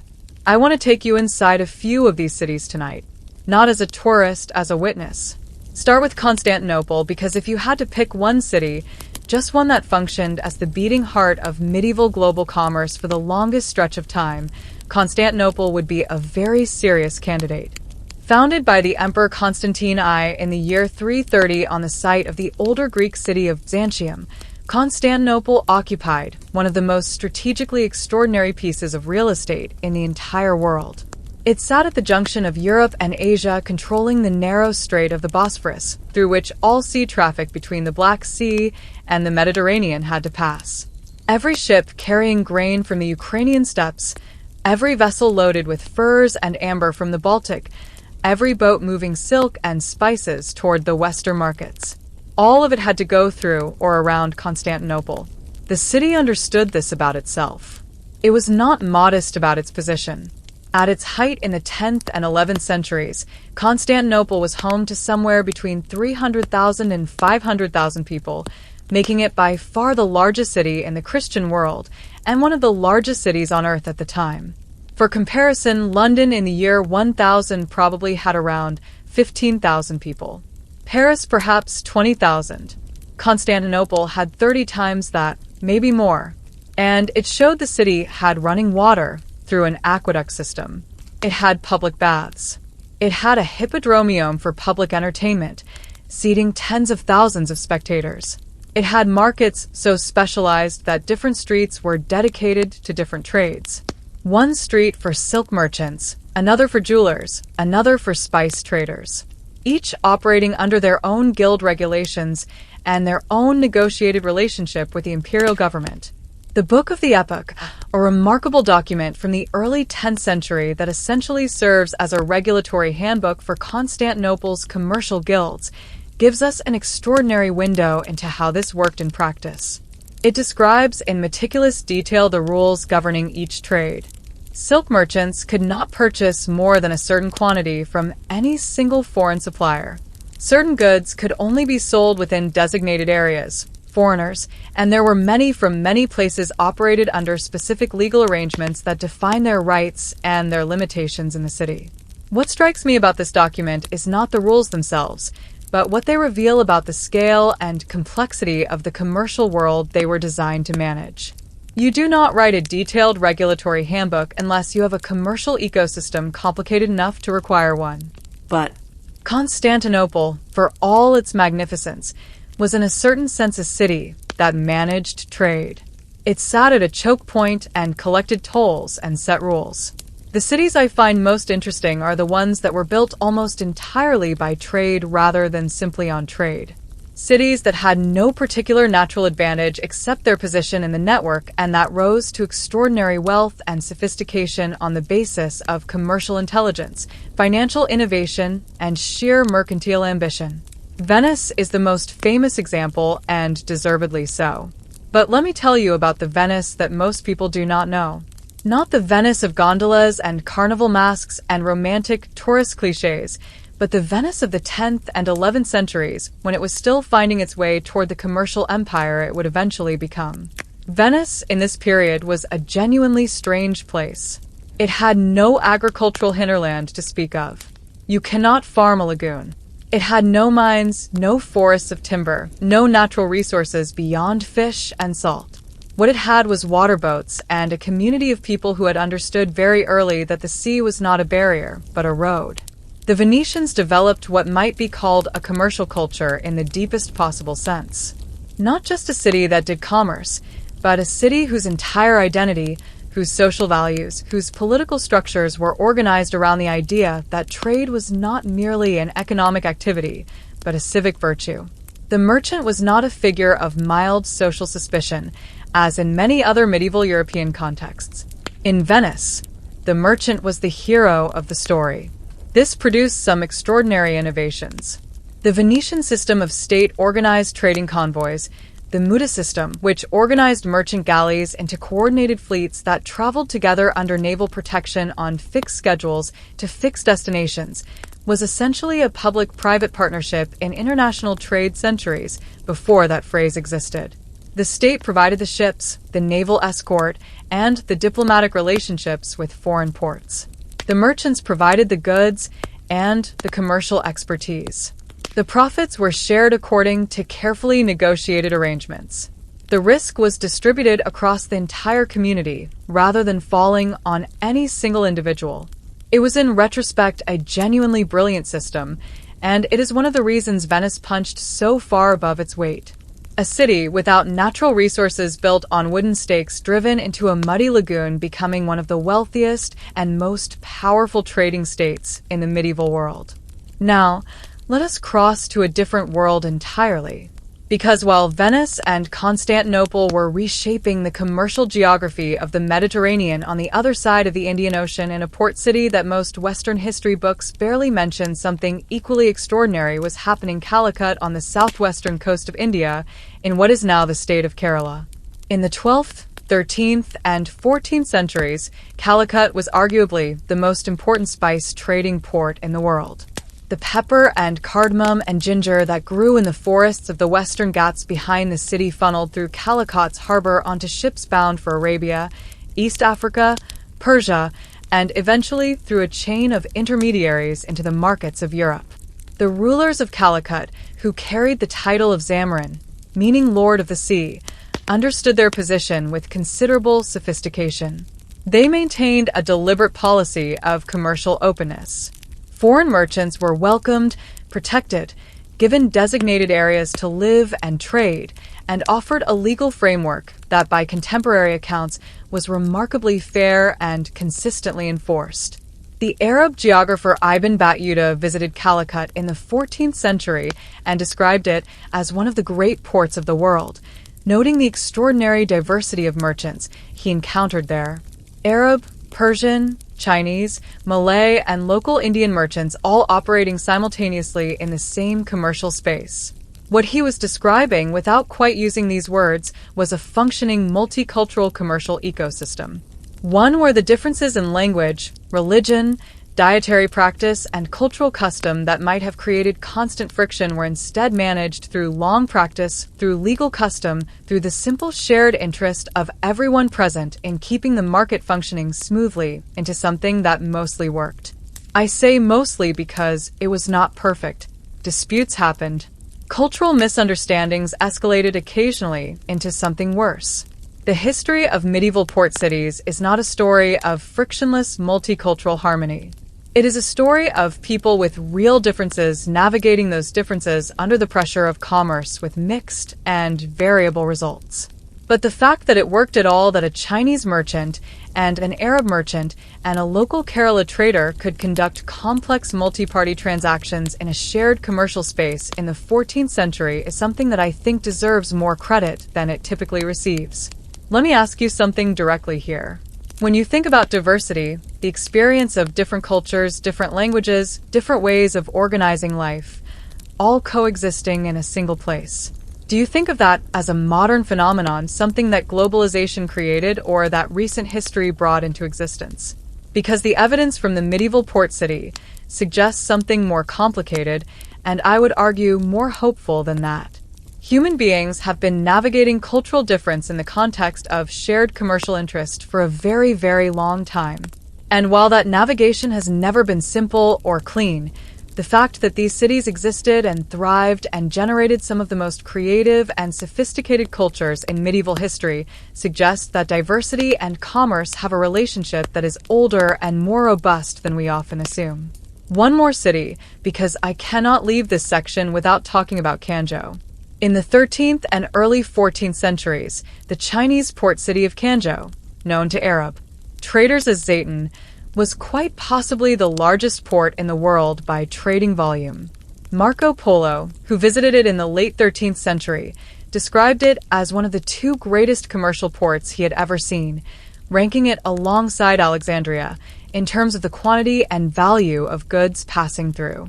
What made Quanzhou extraordinary was not just its scale, but its institutional sophistication in managing foreign merchants. The Song and Yuan dynasty administrations, the Chinese imperial governments that oversaw the city during its commercial peak, had developed a system of maritime trade bureaus called shibosi specifically designed to regulate tax and facilitate foreign trade. These bureaus inspected incoming cargoes, assessed duties, provided translation services, and maintained records of commercial transactions in extraordinary detail. We know from surviving records that the Quanzhou Maritime Trade Bureau in the 13th century processed goods from at least 58 different countries and regions. 58 in a single port in the 13th century. The city itself bore the physical marks of this cosmopolitanism in ways that are still visible today over 700 years later. Quanzhou contains the ruins of what is believed to be the oldest mosque in China. Built in the Tang dynasty around the 7th century by Arab traders who had settled there. It contains Hindu temples built by Tamil merchants from southern India. It contains the tomb of an Islamic saint venerated by the local Muslim community for centuries. It contains inscriptions in Arabic, Persian, Tamil, and Syriac carved into stone by communities that lived and traded and prayed and died there far from wherever they had originally called home. These are not footnotes to the history of medieval China. They are evidence of something profound, that Quanzhou was not simply a Chinese city that happened to do foreign trade. It was in a genuine sense a world city, a place where the category of foreign had been complicated over centuries of commercial contact into something more nuanced and more interesting. What all of these cities share, Constantinople, Venice, Calicut, Quanzhou, is something that I think gets lost when we tell history as a story of empires and dynasties and military campaigns. They were places where ordinary people driven by ordinary human desires to profit, to survive, to build something, to see what was on the other side of the ocean created something that none of them individually planned or intended. They created complexity. They created interdependence. They created in the most practical and unglamorous way possible a world that was larger than any of its parts. And they did it not because they were visionaries or idealists. They did it because there was money to be made and goods to be moved and ships waiting in the harbor. Which brings us to the side of the story that we've been circling around for a while now. The part that does not appear in the account books. The part that the merchants did not plan for and the port authorities could not regulate. The dangers that waited for every sailor and every merchant who dared to enter this world. Not just the obvious ones, the storms, the navigation failures, the financial ruin, but the ones that came from the shadows, the organized professional, occasionally state-sponsored dangers that haunted every trade route in the medieval world. The part of the story where the sea stops being merely difficult and starts being genuinely threatening. There is a letter preserved from the 12th century written by a merchant in Alexandria to his business partner somewhere along the North African coast, and it begins with the sentence that stopped me cold the first time I read it. He writes, "I am alive, which is more than I expected to be when I last wrote to you." Just that quietly, almost conversationally, as though surviving the interval between two letters was something that genuinely required acknowledgement before you could get on with the business of prices and cargo weights. That sentence tells you more about the real texture of medieval seafaring life than almost anything I could construct analytically, because embedded in those 12 words is an entire worldview. One where the continuation of your own existence from one month to the next was not assumed, not taken for granted, not the invisible background against which life happened the way it mostly is for most of us most of the time. It was something you noted, something you were grateful for, something worth saying out loud to another person. Tonight, I want to talk about why, about the specific concrete, relentlessly varied dangers that shaped every single voyage on the medieval trade routes, and about how the men and women who sailed those routes thought about danger, prepared for it, negotiated with it, and sometimes, just sometimes, survived it. Let us start with the one that people always expect to hear about first, and then let me tell you why the reality was almost nothing like the story. Pirates. The word conjures something specific in most imaginations. The Jolly Roger. The dramatic boarding scene. The charming villain with a colorful hat and a roguish smile. Hollywood has been very thorough in its work here. But medieval piracy was something altogether more complicated, more institutionalized, and in many ways more disturbing than any cinematic version of it. The first thing to understand is that the line between piracy and legitimate maritime activity in the medieval world was not a clear line. It was a smudge, a negotiable zone that shifted depending on who was doing the classifying and in whose interest the classification fell. Many of the men who attacked merchant vessels in the medieval, Mediterranean, and Indian Ocean operated with varying degrees of official sanction from local rulers.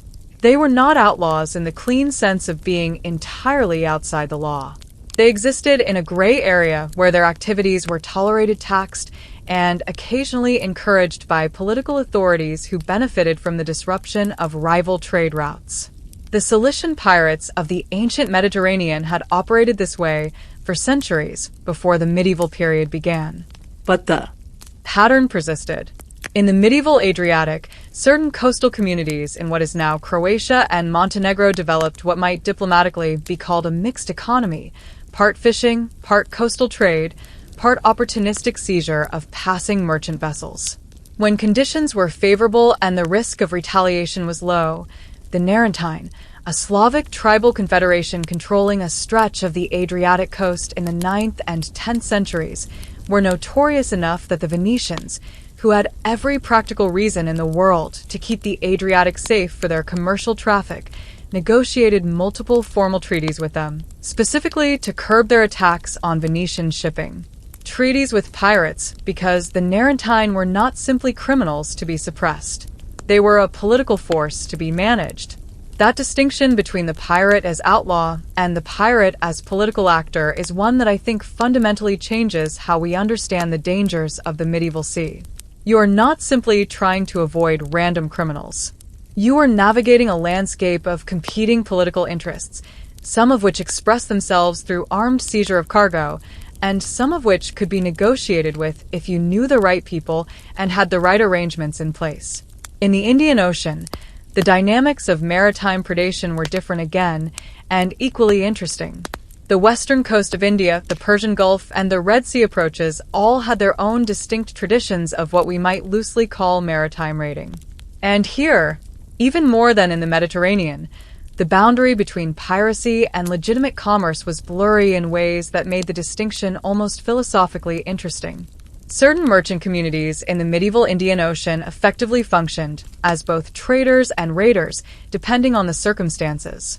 When the commercial opportunities were good and the routes were safe, they traded. When a particular political moment created an opportunity to seize goods from a weaker party with limited consequences, that option was also on the table. This was not hypocrisy.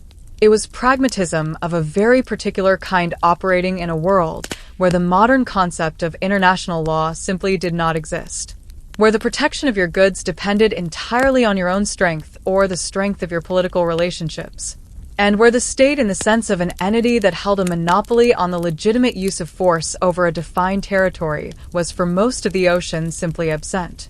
The ocean had no ruler. It had only whoever happened to be strongest in any given stretch of water on any given day, which meant that protection was something you arranged privately. You traveled in convoy when possible. You hired armed escorts when you could afford them. You cultivated relationships with the political powers who controlled the ports you needed to pass through, because those relationships were your best insurance against having your cargo seized before you even reached open water. Now, let me shift from the human dangers to the elemental ones. Because as frightening as pirates were, they were at least predictable in a certain sense. They had motivations you could understand and sometimes negotiate with. The weather had no motivations at all. The storms of the medieval maritime world killed more sailors and destroyed more cargo than all the pirates in history combined. And the particular cruelty of storm danger at sea was not just its physical power, which was absolute and terrifying, but its unpredictability. A ship that left port in clear weather could encounter a storm within hours that bore no relationship to the conditions at departure. Medieval sailors had observational tools for weather prediction. They read cloud formations, wind shifts, the behavior of seabirds, the color and texture of the waves. And within a certain range, these observations were genuinely useful. Experienced sailors could often sense a change in conditions before it became visible to the untrained eye. But the limits of these tools were hard and unforgiving. A Mediterranean trainee wind, the violent cold northerly gale that can descend without warning from the Alps, could go from calm to catastrophic in a matter of hours. The cyclones of the Bay of Bengal, which medieval Indian Ocean sailors called by various regional names and understood as seasonal threats, could still surprise a vessel that had miscalculated its timing on the route. The wrecks tell the story, most honestly. Medieval maritime archaeology has recovered the physical remains of hundreds of ships that went down in storms across the Mediterranean, the Indian Ocean, and the seas of East Asia. Many of them went down fully laden, their cargo still sealed, still stacked in the hold, exactly as it had been loaded, which tells you that the end came quickly. Not the slow, managed disaster of a gradual leak, but the sudden catastrophic violence of a storm that left no time for anything. Those ships and their crews simply disappeared. No farewell, no final letter, just an absence that someone somewhere eventually had to account for in a ledger and in a life. Here is something I want you to think about for a moment. We talk about courage fairly casually in modern life. We describe things as brave that are in the grand historical scale, relatively modest risks. And I say this without judgment. Context is everything, and the fears of any given era are real to the people who live inside them.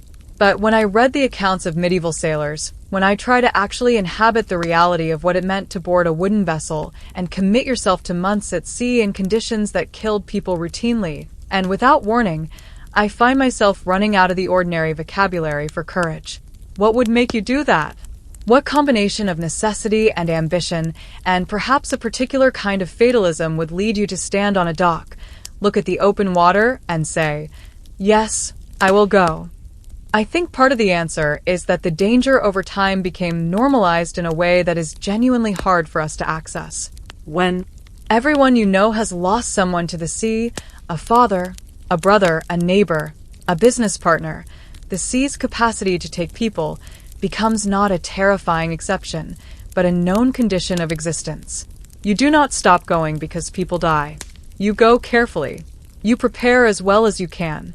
You make your peace with whatever you believe in, and then you go. That normalization of risk is, I think, one of the most psychologically significant things about the medieval maritime world. And it produced a culture around death and loss that was simultaneously more intimate and more matter-of-fact than anything most modern people are familiar with. Which brings me to the spiritual dimension of danger. Because no discussion of what medieval sailors feared would be complete without talking about what they believed was waiting for them in the dark water.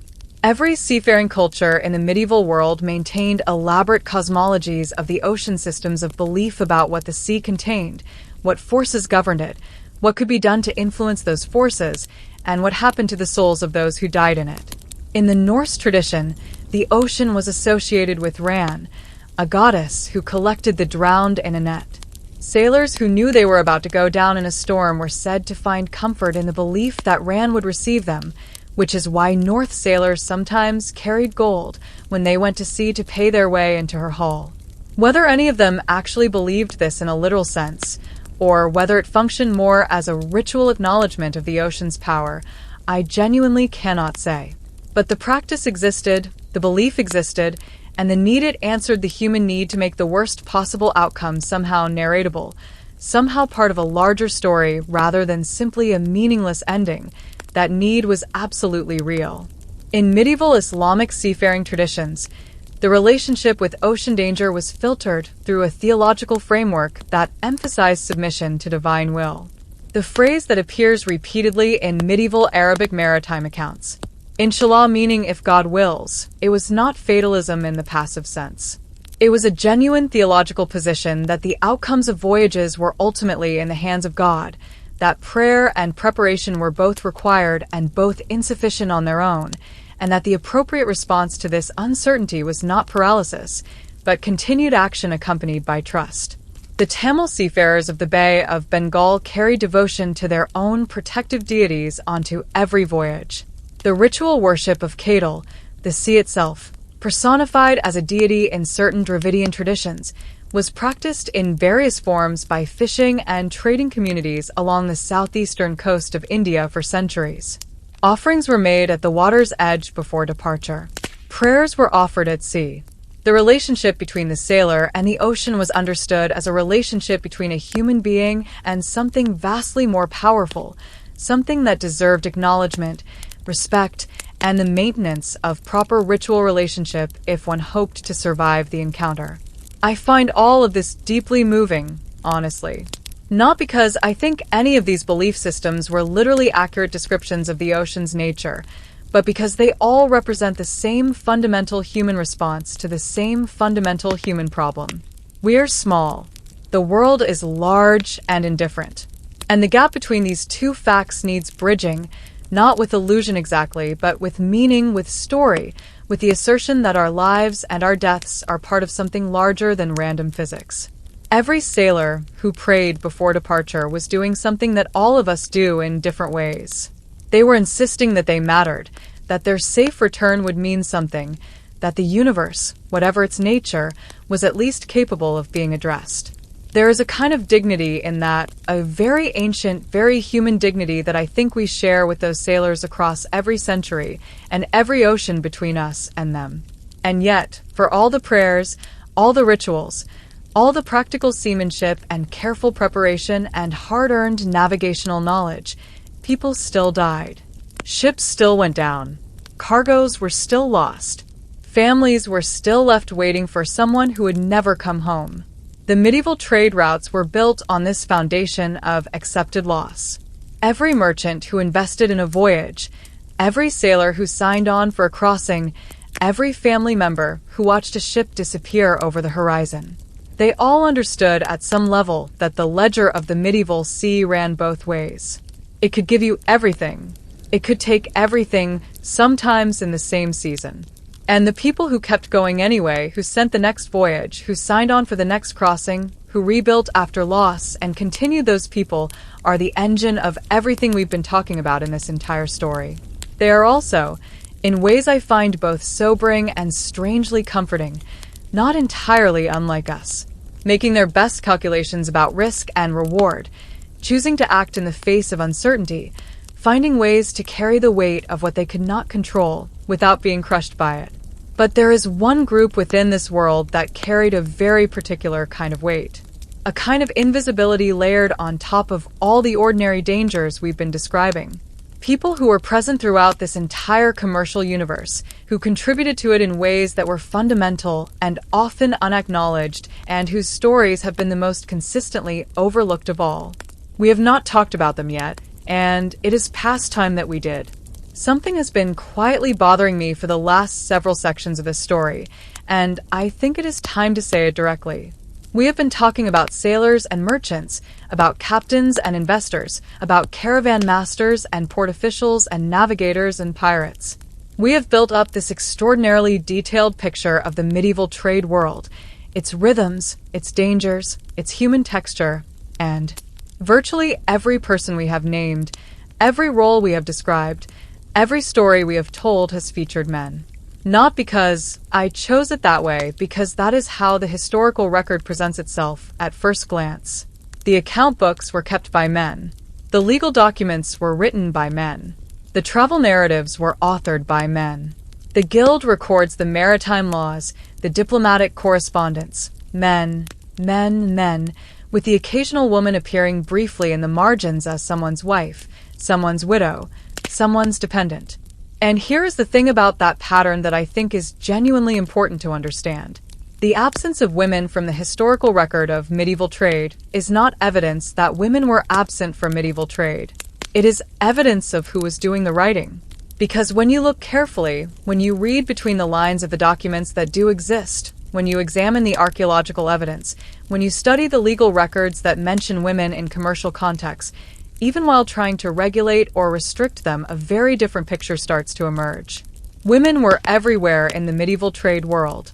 They were working, investing, managing, producing, and occasionally commanding. They were doing all of this largely without recognition, frequently without legal standing, and almost entirely without anyone thinking it's worth recording for posterity. Tonight, I want to find some of them. Let us start with a category of women who appear with surprising frequency in the commercial records of the medieval Islamic world. The merchant widow. In Islamic law, as practiced across the medieval Middle East and North Africa, a widow inherited a specific portion of her husband's estate, typically 1/8 if there were children, 1/4 if there were not. In the context of a successful longue distanciance merchant's estate, that fraction could represent an enormous amount of capital, warehouse inventories, partnership shares, outstanding loans, trade goods in transit. And here is what the Cairo Geniza documents, those extraordinary 11th and 12th century merchant letters that we have referenced before, though always for different purposes, reveal. A significant number of widows did not simply liquidate these inherited commercial assets and retire from business life. They continued operating. They appointed agents. They wrote letters of instruction. They made decisions about when to sell and when to hold, about which partnerships to maintain, and which to dissolve, about how to manage the complex web of commercial relationships their husbands had built. One document from the Geniza records describes a woman named Wu, a Jewish merchant woman in 11th century Cairo, who was not a widow managing inherited assets, but an active trader in her own right. She dealt in flax, one of the primary commodities in the Mediterranean textile trade. She extended credit to male merchants. She conducted business through agents across multiple cities. She was, by the standards of any era, a serious commercial operator. What makes Wu's case particularly remarkable is not just what she did, but how the documents describe her doing it. Matter-of-factly, without special commentary, as though a woman operating a flax trading business in 11th century Cairo was unusual enough to note, but not so extraordinary as to require extensive explanation.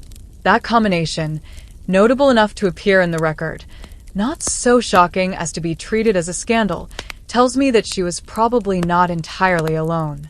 That the historical record has simply not preserved the others with the same accidental completeness. Move now from Cairo to a very different commercial world and a very different kind of female commercial power. Medieval China, particularly during the Song dynasty of the 10th through 13th centuries, was home to one of the most sophisticated textile industries in human history. The silk workshops that supplied the export trade, the bolts of fabric that traveled westward along the routes we've been discussing for several sections now that ended up in Byzantine imperial courts and Italian merchant warehouses, and the market stalls of Cairo were not produced in large anonymous factories. They were produced in homes in domestic workshops by women. The production of silk in medieval China was from the cultivation of mulberry trees through the raising of silkworms, the reeling of silk thread, the dyeing, and the weaving, primarily women's work. This was not a matter of informal tradition. It was institutionalized. The Song dynasty government collected a textile tax paid in silk cloth, and the administrative records make absolutely clear that the expectation was that this cloth would be produced by the female members of farming households. Women's labor was, in other words, the literal foundation of China's most important export industry. Without it, there was no silk trade. Without the silk trade, the entire eastern end of the global commodity network we've been describing loses its primary organizing commodity. And yet, when we tell the story of the Silk Road, when we describe the merchants and the caravans and the trading cities, the women in the workshops of Suzhou and Zhou who made the whole thing possible are almost never mentioned by name.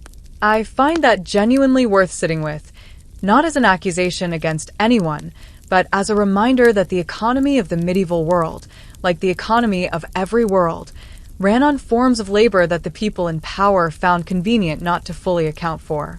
Let us cross the Indian Ocean now, because some of the most fascinating evidence of women in medieval commercial life comes from the Swahili coast of East Africa. The same trading civilization of Kilwa and Mombasa and Melandi that we explored when we talked about the Indian Ocean Highway. The archaeological and documentary evidence from Swahili coastal communities reveals something that surprised even specialists when they first started examining it carefully. Women in these communities participated in long-distance trade in ways that were not merely marginal or incidental. Swahili society was organized along matrilineal lines in many communities, meaning that family identity, inheritance, and social standing passed through the mother's line rather than the father's. In this context, women controlled family property in ways that were unusual by the standards of most medieval societies we've been discussing. The coral stone houses of the great Swahili trading cities, the architecture that so impressed Ibn Battuta when he visited in the 14th century, were in many cases women's property inherited through the female line, managed by women, rented to foreign merchants who needed accommodation during the trading season. A foreign Arab or Indian or Chinese merchant arriving in Kilwa or Mombasa in the 12th or 13th century might find himself negotiating his lodging, his warehouse space, and sometimes even the terms of his commercial transactions with women who own the physical infrastructure of the port. That image, a male Arab merchant negotiating commercial terms with a Swahili woman property owner, does not appear in any travel narrative I have ever read. But the structural conditions that would have made it entirely normal are documented in the archaeological and anthropological record. The stories that did not get written down were sometimes the most interesting ones. Here's a question I want you to think about honestly. When you imagine a medieval merchant, what do you see? Take a moment and actually picture the figure that comes to mind. I will guess a man, middle-aged, probably bearded perhaps, wearing some combination of practical traveling clothes and the markers of commercial success, standing in a market or on a dock or examining a ledger. That image is not wrong, but it is radically incomplete. And the incompleteness is not accidental. It is the accumulated result of centuries of historical writing that treated the male commercial experience as the default and everything else as exceptional. The work of recovering the women of the medieval trade world is in many ways still in its early stages. Historians are doing it carefully and painstakingly, reading against the grain of documents that were not designed to preserve female experience, looking for the traces that survived despite rather than because of the recording systems of a time. And what they are finding piece by piece is a picture that should fundamentally change how we understand the medieval commercial world. Let me tell you about another category of female commercial presence that rarely gets discussed. The women of the great European merchant families in the Italian commercial cities of the 13th and 14th centuries. Venice, Genoa, Florence, Pisa. The merchant family was the basic unit of commercial organization. Not the individual merchant, but the family as a collective enterprise spanning multiple generations with shared capital, shared reputation, and shared risk across every member, which meant that women were embedded in commercial life, whether the formal records acknowledged it or not. When a Venetian merchant husband left on a long trading voyage that might last a year or two, someone had to manage the household finances. Someone had to deal with the business correspondence that arrived in his absence. Someone had to make decisions about the domestic property, about the servants, about the family's social obligations in a commercial city where reputation was built partly through the visible management of a prosperous household. That someone was almost always the merchant's wife. We have surviving letters from 13th and 14th century Italian merchant families. The Dardani correspondence from the Florentine merchant Francesco da Marco da Tini is the most famous example. A collection of over 150,000 letters preserved in extraordinary completeness, in which wives write to absent husbands with detailed, sophisticated reports on business conditions, property matters, and commercial intelligence gathered from the city's commercial networks. Margherita da Tini, Francesco's wife, was not a merchant by any formal title, but the letters she wrote reveal a woman who understood her husband's business deeply, who managed their domestic and commercial property with considerable skill during his frequent absences, and who occasionally disagreed with his commercial decisions in terms that were pointed and specific enough to suggest genuine commercial judgment rather than mere domestic opinion. She was not exceptional. She was probably representative of a type that existed throughout the Italian merchant world, and left far less documentary trace than she did only because her husband happened to be someone who kept everything. There is another dimension of women's commercial presence in the medieval world that I want to address, because it is one that tends to get romanticized in ways that obscure the real complexity. In the markets and trading spaces of many medieval cities, both in the Islamic world and in medieval Europe, women operated retail stalls and small trading enterprises at the street level, selling food, cloth, small manufactured goods, herbs, and medicines. These women are visible in the records primarily when they come into conflict with guild regulations designed to limit female commercial activity, or when they appear as defendants in market courts for selling underweight goods or misrepresenting their products. The fact that they appear in these records as rule breakers and defendants is itself revealing. It means there were enough women operating in commercial spaces that the regulatory systems designed to manage those spaces felt the need to explicitly address their presence. You do not write rules about things that do not exist. The market women of medieval Cairo, the herb sellers of medieval London, the cloth traders of medieval Bruges. They're there in the records, flickering in and out of visibility, never quite allowed to be fully seen, but impossible to erase entirely. I want to end this section with something that I think is genuinely moving, and that I have been sitting with for a while. In the Cairo collection, there is a letter written by a woman to her son, a merchant who has been away on a trading voyage for longer than expected. The letter is businesslike for a few lines. She reports on conditions at home, mentions a payment that has been received, notes a problem with a tenant, and then the register shifts, and she writes simply that she lights a lamp for him every night, not as a metaphor, literally. She places a lamp in the window every night, so that if he returns after dark, there will be a light to guide him home. That woman's name was not recorded. The letter was not preserved because anyone thought she was important.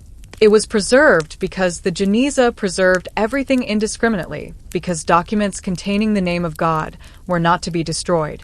And her letter happened to meet that threshold. She's been waiting in that archive for approximately 900 years for someone to read her letter carefully enough to notice what she was doing. She was part of the medieval trade world, too. Not as a merchant, not as an investor, but as the person who kept the home functioning while the commercial world ran its dangerous, profitable, relentless course. And the fact that her name is gone does not make her lamp any less real. There is something in all of these stories. Wu the flax trader, the silk weavers of Song Dynasty, China, the Swahili property owners of the East African coast, Margarita Dataini with her pointed commercial letters, the unnamed woman with her nightly lamp that I think deserves a moment of genuine recognition before we move on. History is not just the record of what people did. It is the record of what got written down. And for most of human history, the decision about what was worth writing down was made by a very narrow slice of the people who were actually living it. The medieval trade world was built by far more people than the ones who appear in its documents. And the work of finding the others, the women, the laborers, the enslaved people, the interpreters and the pilots, and the unnamed dock workers is not just an academic exercise. It is an act of accuracy, of making the picture more true. And a more true picture of the medieval trade world is also, I think, a more astonishing one because it reveals not a world run by a handful of heroic male merchants, but a world sustained by millions of human beings of every gender, every background, every level of social visibility, each contributing something to a system so large and so complex that no single one of them could see its full shape. Which brings us with a kind of terrible precision to the moment when that system, that vast, intricate human web, encountered something it had no defense against. Something that used every connection it had built as a pathway into the body of civilization itself. The story of how the medieval trade network met its darkest hour is waiting just ahead. And it begins not with a storm, not with a political collapse, not with anything that any of the merchants or sailors or women we have been talking about could have anticipated or prevented. It begins with a flea. Of all the things I've learned in years of reading about the medieval world, there is one fact that still makes me pause every single time I think about it. The most catastrophic pandemic in recorded human history did not begin in a laboratory. It did not begin in a city. It did not emerge from some dark, isolated corner of the world that had no connection to anything else. It traveled from its very first moments. It traveled. It moved along the exact same roads and sea lanes and caravan routes that we've been following together throughout this entire story.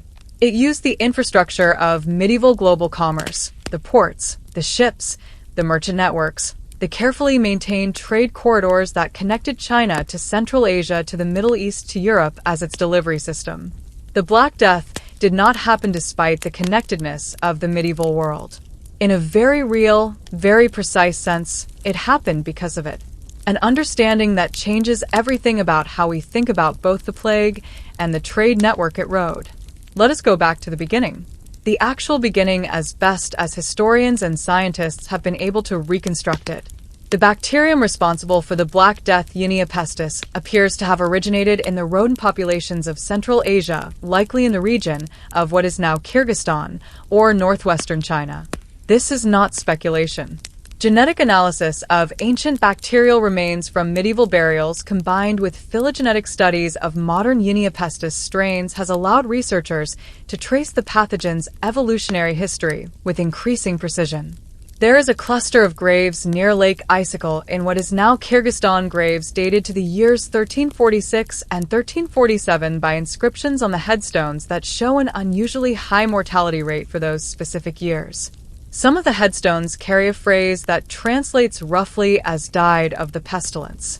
These graves are now understood to potentially represent some of the earliest documented evidence of the Black Death outside of China. Sitting directly on one of the major overland trade routes connecting Central Asia to the West. The disease moved as diseases move through connected populations along the paths of greatest human traffic. From Central Asia, it traveled west along the Silk Road routes toward the Black Sea. By 1346, it had reached the Crimean Peninsula where Genoese merchants maintained a major trading colony at the port city of Kaffa. And what happened at Kath is one of the most remarkable and, in its way, most terrible stories in the entire history of the medieval world. The Mongol forces of the Golden Horde under the command of a Khan named Janabeg had been besieging Kaffa for some time before the plague arrived in their camp. When the disease began moving through the Mongol army with devastating speed, Janabeg faced a military problem with an unusual solution. According to the account of the Italian notary Gabriella de Musi, who wrote about the events in the years following, the Mongol forces began catapulting the bodies of their plague dead over the walls of Katha and into the city. This is one of the most discussed episodes in the history of biological warfare, and historians debate both its accuracy and its actual epidemiological significance. The honest answer is that the disease almost certainly spread inside Kafir through multiple pathways: rats, fleas, direct contact, trade goods, and not primarily through catapulted corpses. But the psychological impact of that image of disease weaponized and deliberately thrown at a civilian population is worth sitting with for a moment, regardless of the precise mechanism. What it tells us is that by 1346, even military commanders in the midst of a siege understood at some intuitive level that the bodies of plague victims were themselves dangerous, that the disease could travel in the body of the dead, that the enemy's misfortune could become a weapon. That is not sophisticated germ theory, but it is a practical recognition of contagion that predates the formal scientific understanding of it by 500 years.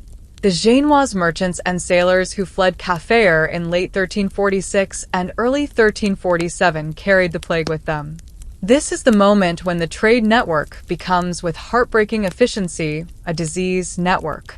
Their ships called at ports along the Black Sea coast, then into the Mediterranean, Constantinople in 1347, Sicily in the autumn of 1347 when a fleet of Genoese ships arrived in the port of Messina, and the dock workers who came to unload them found the sailors either dead at their oars or dying, covered in black swellings that gave the plague one of its names.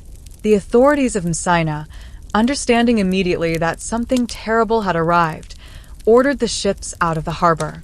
But it was too late. The disease was already ashore. From Sicily, it moved to mainland Italy, Genoa, Venice, Pisa, Florence. By 1348, it had crossed the Alps into France and Germany. By 1349, it had reached England. By 1350, it had penetrated Scandinavia and the Baltic coast. The speed of this spread across the entire European continent in roughly 3 years was made possible by exactly the commercial infrastructure we've been talking about throughout this story. The ships that carried the plague from port to port were merchant ships. The roads it traveled inland were trade roads. The cities it hit hardest were the great commercial centers: Venice, Florence, Paris, London. The places where people and goods gathered from distant origins, the nodes of the network. Now, I want to pause here and ask you something that I think is genuinely worth thinking about. We live in a world where the connectedness of global systems is constantly celebrated. Supply chains, information networks, financial markets, travel routes. We talk about integration and connectivity as unambiguous goods, as markers of progress and modernity. And there is real truth in that celebration. But the Black Death is a permanent reminder that every network cuts both ways. That the same pathways that carry goods and ideas and cultural exchange can also carry catastrophe. That the efficiency of a well-connected system works just as powerfully for the things you do not want to spread as for the things you do. This is not an argument against connectivity. I want to be clear about that. The medieval trade network, even accounting for the plague, created more human benefit than human harm across its centuries of operation. But it is an argument for humility, for the recognition that the systems we build, commercial, social, digital, biological, have consequences that extend beyond our ability to predict or control them. That the medieval merchants who built those trade routes were not making a mistake. They were making a choice. And like all choices made by human beings operating with incomplete information in a complex world, it had consequences they did not foresee. The demographic impact of the Black Death is the kind of number that the human mind genuinely struggles to process. Estimates vary by region and by historian, but the broad scholarly consensus is that the Black Death killed somewhere between 30 and 60% of the population of Europe. In the years between 1347 and 1351, in some cities and regions, the mortality was higher. Florence, which had a population of perhaps 90,000 before the plague, may have lost more than half its people in a single year. Venice lost somewhere between 50 and 60% of its population in 18 months. Some English villages simply ceased to exist. The plague moved through them, and the survivors were too few, too scattered, too depleted to maintain the agricultural and social infrastructure that had sustained the community. The land was abandoned. The houses fell. The names survived only in records that nobody was left to read. In the Islamic world, the chronicle writer Ibn Khaldun, who lost both his parents to the plague in Tunis in 1349, wrote about what he witnessed in terms that I find almost unbearably poignant. He described civilization itself seeming to retreat. The busy world he had known, the markets, the scholarship, the intricate social fabric of urban life in the medieval Islamic world seemed to thin and quiet, as though the world had exhaled and not yet found the breath to inhale again. That image, civilization exhaling, is one I keep returning to because it captures something that pure statistics cannot. The plague was not just a demographic event. It was a psychological one, a cultural one, an event that left the survivors in a fundamentally different relationship with time, with death, with the fragility of everything they had assumed was permanent. And here is where the story of the trade routes becomes most painfully direct. The Black Death did not merely travel along the medieval commercial network. It damaged it profoundly, lastingly. The populations of the great trading cities of the Mediterranean and Europe did not recover their pre-plague levels for generations.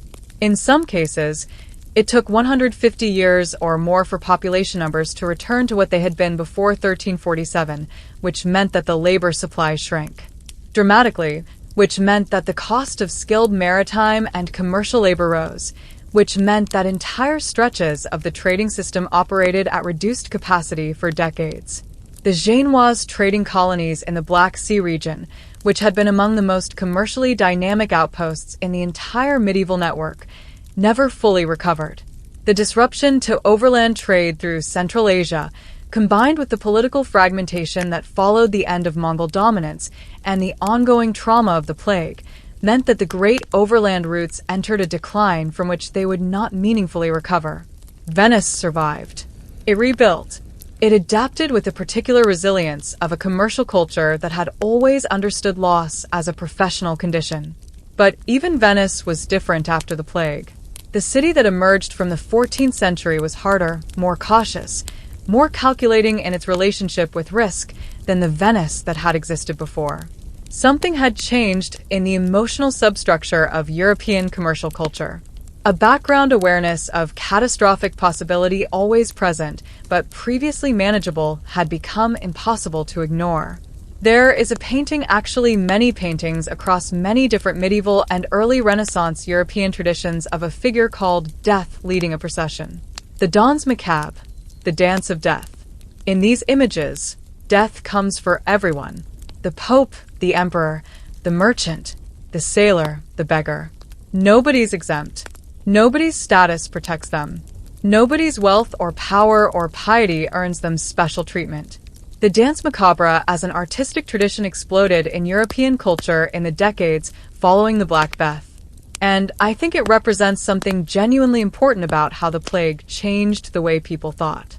Before the plague, death was certainly present in medieval life. We've discussed that extensively tonight, but it was for the most part death that came individually. Death that could be attributed to specific causes. The sailor who drowned. The merchant who was seized by pirates. The traveler who died of fever on a distant road. The plague was different. It came for everyone everywhere simultaneously, without cause that any existing framework could explain.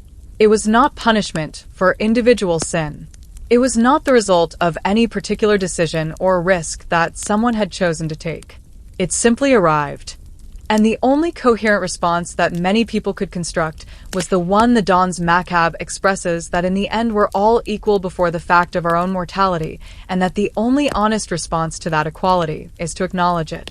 There is, strangely enough, something almost liberating in that acknowledgement. When death becomes universal and undeniable, certain pretensions become harder to maintain. The elaborate hierarchies of medieval society, the insistence on rank and precedence, and the careful calibration of who is more important than whom, look somewhat different when you're standing in a city where half the people who understood those hierarchies are gone. Some historians argue that the Black Death, for all its horror, was one of the indirect causes of the social and economic changes that eventually led to the Renaissance and the early modern period in Europe. That the dramatic reduction in labor supply gave surviving workers unprecedented leverage to demand better conditions. That the disruption of old institutions created space for new ideas. That a civilization forced to confront its own fragility so directly became in some ways more capable of imagining itself differently. I find this argument interesting without fully endorsing it. History does not trade suffering for progress in any clean or guaranteed way. The people who died in the Black Death did not die so that the Renaissance could happen. They just died. But it is true that the world which emerged from the plague years was not the same world that had entered them. And the trade network that had been one of the great achievements of medieval civilization, that extraordinary web of human connection, spanning continents and oceans, was among the things that would never be quite the same again. What replaced it slowly, painfully over the century and a half that followed, was something different. Something that in many ways built on everything the medieval network had created, but that organized itself around new routes, new technologies, new political powers, and new commercial ideas. And the legacy of all of it, the sailors and the merchants, the port cities and the overland routes, the commodities and the catastrophes, that legacy did not disappear. It went underground like a river that runs beneath a city invisible, but shaping everything above it. We're still living on top of it. And that is exactly what we need to talk about next. We have traveled a long way together tonight.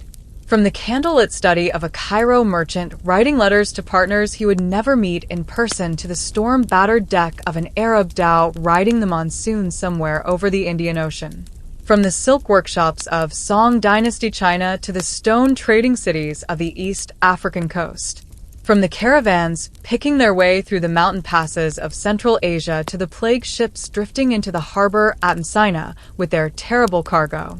We have met sailors who slept on coils of rope and ate weevil-infested hardtack for months at a stretch. Merchants who bet everything they owned on a market they could not observe until they arrived.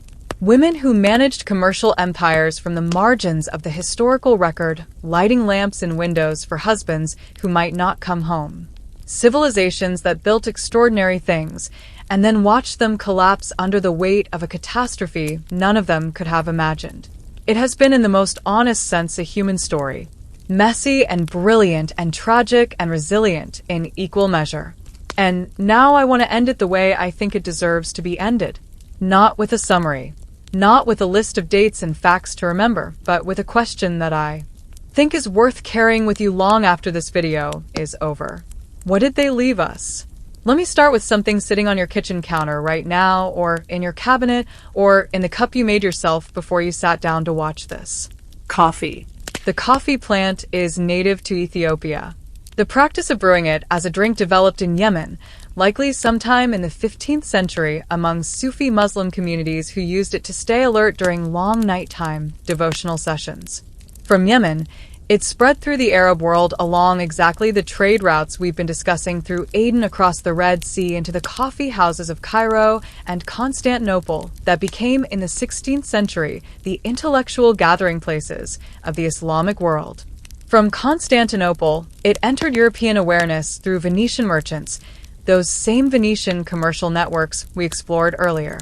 And by the mid-17th century, coffee houses had appeared in London, Paris, and Vienna.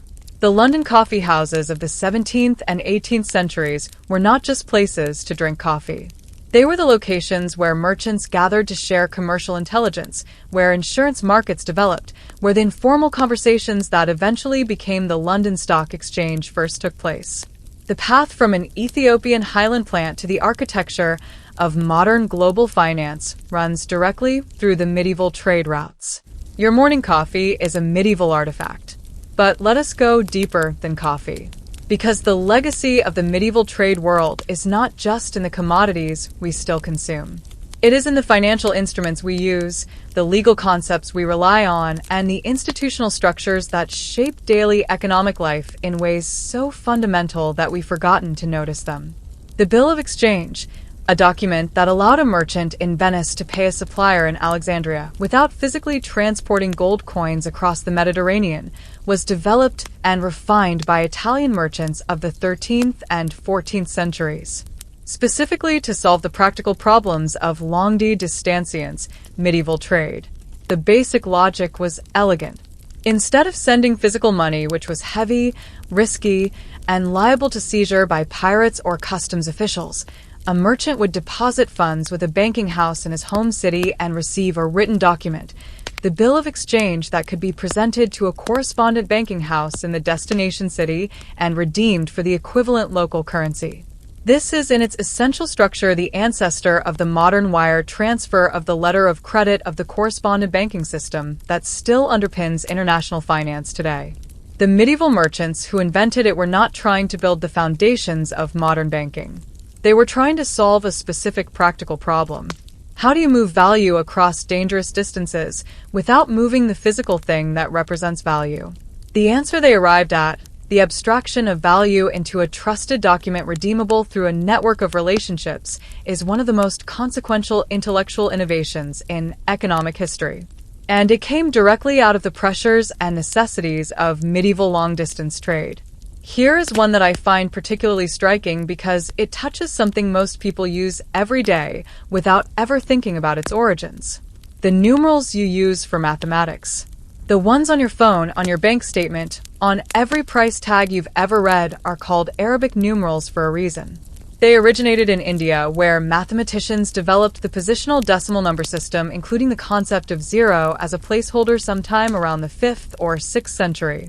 Arab scholars encountered this system through trade and intellectual contact with Indian civilization and recognized immediately that it was vastly superior to the cumbersome Roman numeral system for performing calculations.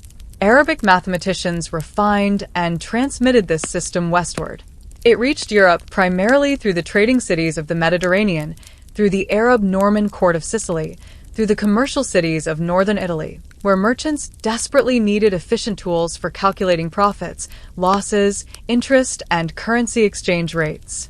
The mathematician Leonardo of Pisa, known to history as Fibonacci, published his famous work promoting the Hindu-Arabic numeral system in the year 122, specifically because he'd grown up in a trading community in North Africa, where his father worked as a customs official for Peon merchants and had seen Arab traders using the system to perform commercial calculations with a speed and accuracy that Roman numerals simply could not match. The numerals that make all modern mathematics, science, and engineering possible entered European civilization through a commercial port on the North African coast because a merchant's son watched Arab traders doing arithmetic. That is the medieval trade network leaving its fingerprints on the 21st century.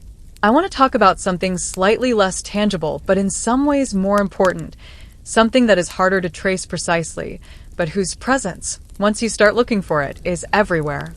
The medieval trade routes were, as we have established throughout the story, one of the great engines of cultural diffusion in human history. Ideas, technologies, artistic styles, culinary traditions, religious practices, and agricultural crops all moved along these routes in the baggage and bodies and memories of the people who traveled them. The list of things that move from east to west through medieval trade contact is almost overwhelming when you start to compile it. Paper, printing technology, the magnetic compass, gunpowder, cotton textiles, sugar cultivation, the windmill in its various forms, citrus fruits, rice cultivation techniques, the spinning wheel, and in the other direction, moving from west to east, and in every other direction across the network, glass-blowing techniques, certain architectural innovations, specific crop varieties, musical instruments, textile dyeing methods. None of these transfers were planned. None of them were the result of any deliberate program of cultural sharing. They happen because human beings, when they are in sustained contact with other human beings who do things differently, are irresistibly curious. They observe, they borrow, they adapt, they improve on what they have borrowed and pass the improved version along to the next person they encounter. The medieval trade network was in this sense humanity's greatest accidental research and development program. Now, let me ask you something that I have been building toward for this entire video, and that I think is the real heart of what I want to leave you with tonight. What does it mean that all of this existed? That 1,000 years ago, human beings without engines, without electricity, without any of the technologies we consider the prerequisites of globalization managed to create a connected world that spanned continents and oceans. That they built financial systems, legal frameworks, navigational techniques, and commercial networks sophisticated enough to sustain trade across distances that most of their contemporaries could not have imagined. I think it means several things.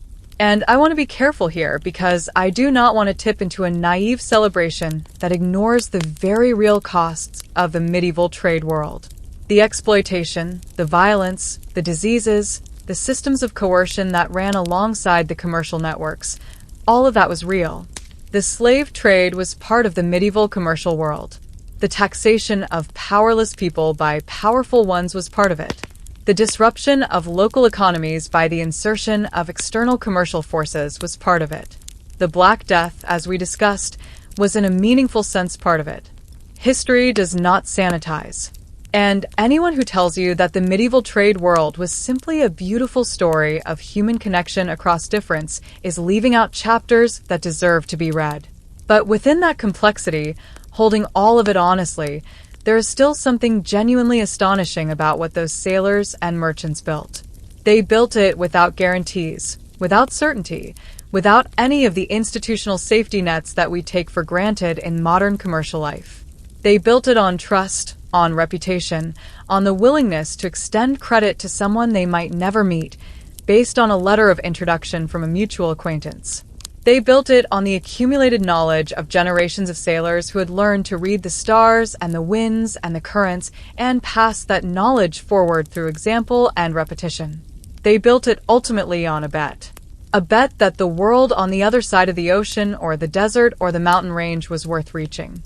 That the person on the other side of the transaction was, despite every difference of language and culture and religion and custom, someone you could do business with, someone whose word once given in the right context with the right witnesses meant something. That bet, that fundamental wager on human reliability across difference, is the deepest legacy of the medieval trade world. And it is one that I think we are still making in different vocabularies and different contexts every single day. There is a particular passage in the writings of the 14th century North African historian Ibn Khaldun, the same man who lost his parents to the plague and wrote about civilization exhaling, that I have been wanting to share with you since we began this journey tonight. In his great work on the nature of civilization and history, Ibn Khaldun writes about what he calls a sabia, a concept that is difficult to translate precisely, but that means something like social solidarity or group cohesion, or the bond of mutual obligation that holds a community together and makes collective action possible. He argues that this quality, this capacity for sustained trust and cooperation among people who share something, is the fundamental engine of all great human achievements. That empires rise and fall not primarily because of military technology or geographical advantage, but because of the presence or absence of this quality of genuine social bond among the people who compose them. I think about that idea in relation to everything we have explored tonight. The medieval trade networks were not held together by laws alone, or by force alone, or by geographic necessity alone. They were held together at their deepest level by exactly what Ibn Khaldun was describing, by the accumulated weight of kept promises, by the reputation networks that made trust possible across distances that made verification impossible, by the shared interest in maintaining a system that worked well enough for everyone who participated in it to want to keep it going. That is a fragile thing. We saw how fragile when the Black Death moved through it and tore out whole sections of the human infrastructure on which it depended. We saw how fragile when the political conditions that had sustained certain routes collapsed and the routes collapsed with them. But it is also, as it turns out, a resilient thing because the impulse that built those networks, the human desire to connect, to trade, to reach across distance and difference in pursuit of something valuable on the other side does not disappear when specific systems fail. It rebuilds. It finds new routes. It adapts to new conditions and new technologies and new political realities. And it starts again. The world you live in right now, the coffee in your cup, the cotton in your shirt, the numbers on your phone screen, the banking system that processes your transactions, the spices in your kitchen cabinet. All of it carries somewhere in its history the fingerprints of a medieval sailor or merchant who made a choice to go to board a ship or join a caravan or sign a contract or extend credit across a distance so vast that they could not know whether it would ever be repaid. They did not know they were building the foundations of the modern world. They were just trying to make a living, trying to survive the voyage, trying to come home to the person who left a lamp burning in the window. But the choices they made, compounded across centuries and millions of individual lives, added up to something extraordinary. Something that changed what was possible. Something that quietly, permanently remade the conditions of human existence. We are living in a world they helped to shape. And I think they deserve to be remembered not as icons or heroes in the storybook sense, but as what they actually were, human beings doing what human beings have always done when they are at their most genuinely themselves, reaching toward each other across the distance. Thank you so much for spending this time with me tonight. I mean that in the most genuine way I know how to say it. This particular story, these particular people, this particular world means something to me personally. I've spent a long time with it, and getting to share it with you in whatever quiet corner of your evening this found you is something I do not take lightly. If something in this video stayed with you, a specific story, a detail you had never heard before, a perspective that shifted something slightly in how you see the world, I would genuinely love to know what it was. Leave it in the comments. I read them. All of them eventually. And if you have someone in your life who loves history, who loves the kind of story that reminds you that the past was populated by real people with real fears and real ambitions and real lamps burning in real windows. Share this with them, because that is in its own small way exactly what the medieval merchants were doing, passing something valuable from one pair of hands to the next. Take care of yourselves, and I will see you in the next.